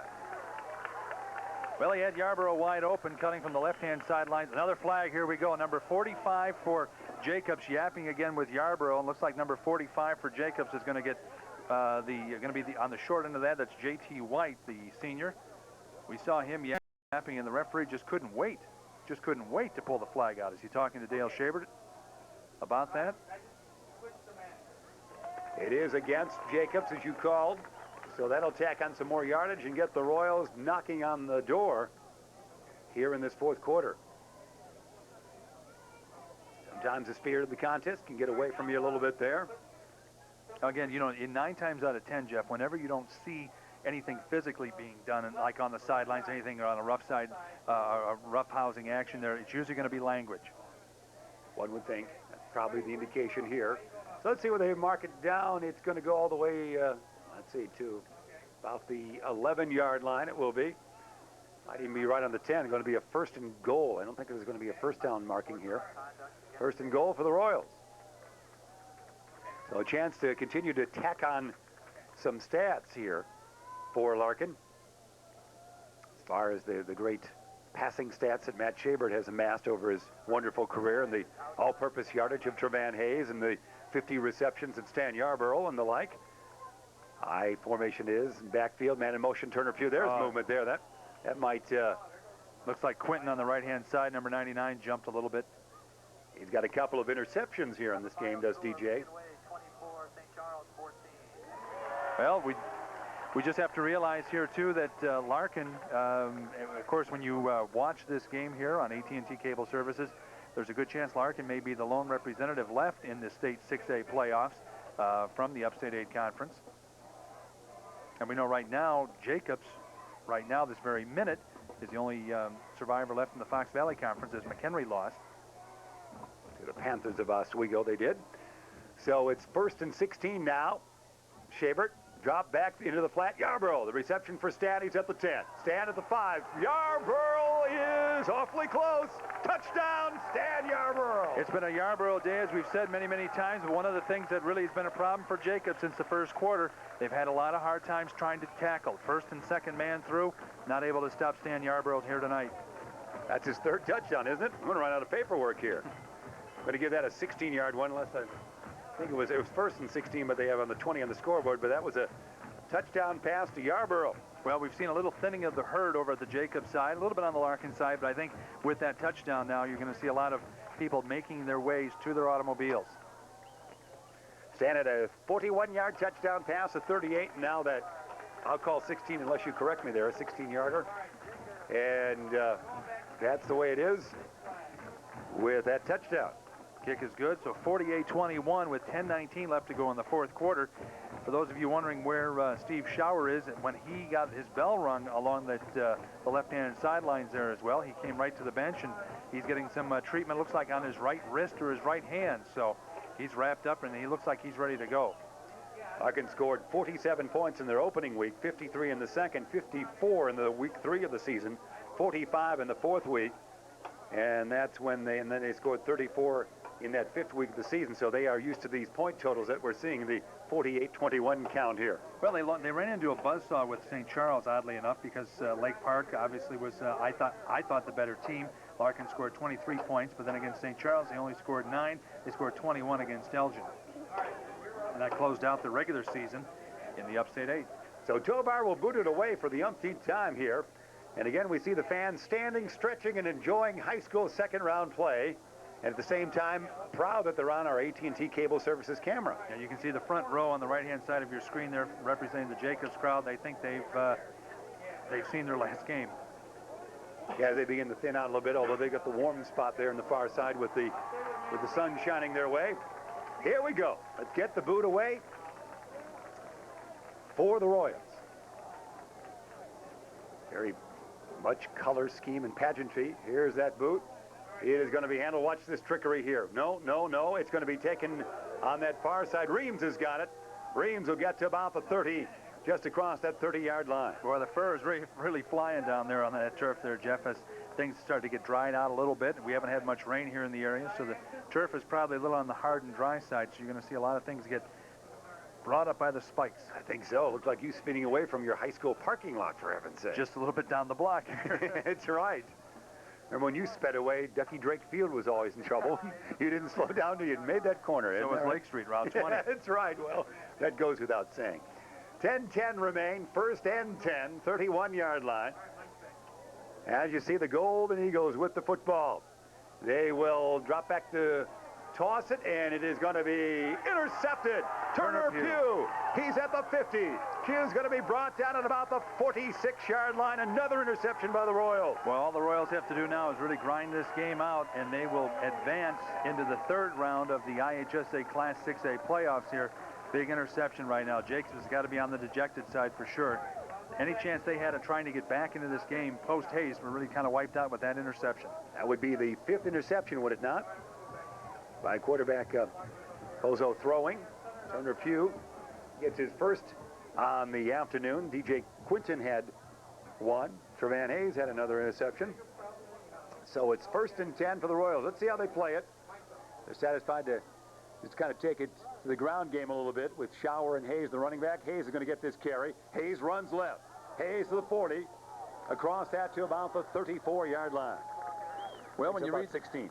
A lot of people are going to read the paper the very next day after this game come out. They're going to look at Larkin and just say, here's a powerhouse team. And on the other hand, they're probably going to say, what happened to Jacobs? But I don't really, as Larkin has dominated the game throughout, it's not been an overwhelming performance. I mean, I'm not criticizing them in any standpoint, but I think Jacobs is playing with a lot of grit and determination as well. And starting off the second half and score the way they did shows that this team, being here was not really a fluke. Clock running. I concur with you totally. No question about that. 9:30 remain. Shabert will hand it off to Hayes. He runs right this time. Picks up about 5 to the 29-yard line. One thing I think you'll see as Larkin advances to the next round of the playoffs, you probably will see a much different team, as you probably know by now as you're watching this, who Larkin is scheduled to face. But I think you're going to see an upgrade in the tackling. I don't think you're going to see Larkin working the same schemes that they can get away with here today compared to their next opponent. And the count coming away, 48-21 is the count with the Royals on top by that. Tape delay action coming away. Jeff Myers, John Prigge right here on AT&T Cable Services. Both Elgin, South Elgin, and our northern neighbors as well on Channel 3 up in northern King County. Shower the run. Shower bounce off a couple of men. Steve, can he score another touchdown? 4 touchdowns for Shower. But it's going to come back, Jeff. There was a flag at the line right there. Looks like it's all going to come back.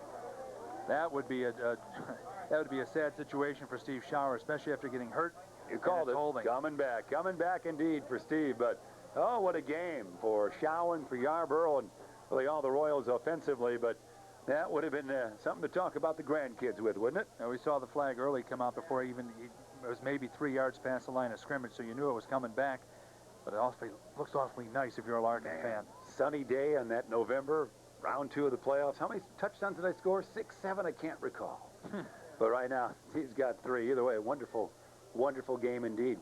8:39 remain in the contest.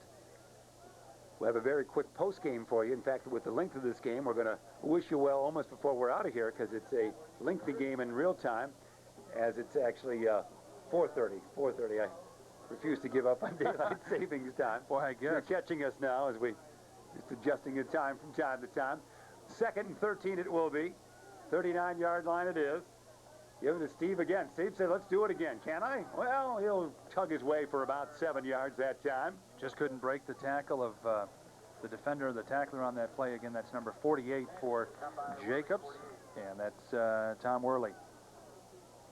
And congratulations to all the Golden Eagles and what has been a wonderful season with the victories they've had and the high-scoring victories they've had. And to knock off Libertyville 48-13, that's very, very impressive. Yeah, it sure is. And we really want to say congratulations to the great season that Jacobs has had with Dean Schluter and H.B. Brewer and Ed Hoggins, just doing a great job for the Algonquin area. And again, this is a real rags to riches type of story for Jacobs because they started off in 4A, then this is their first year in 6A, so it's their first year with the big boys, and of course they are the lowest enrollment school in Class 6A football playoffs, and they've had an outstanding year, no question about it. They've just done, they've got a great builder for their program next year. They have a ton of juniors on the squad this year.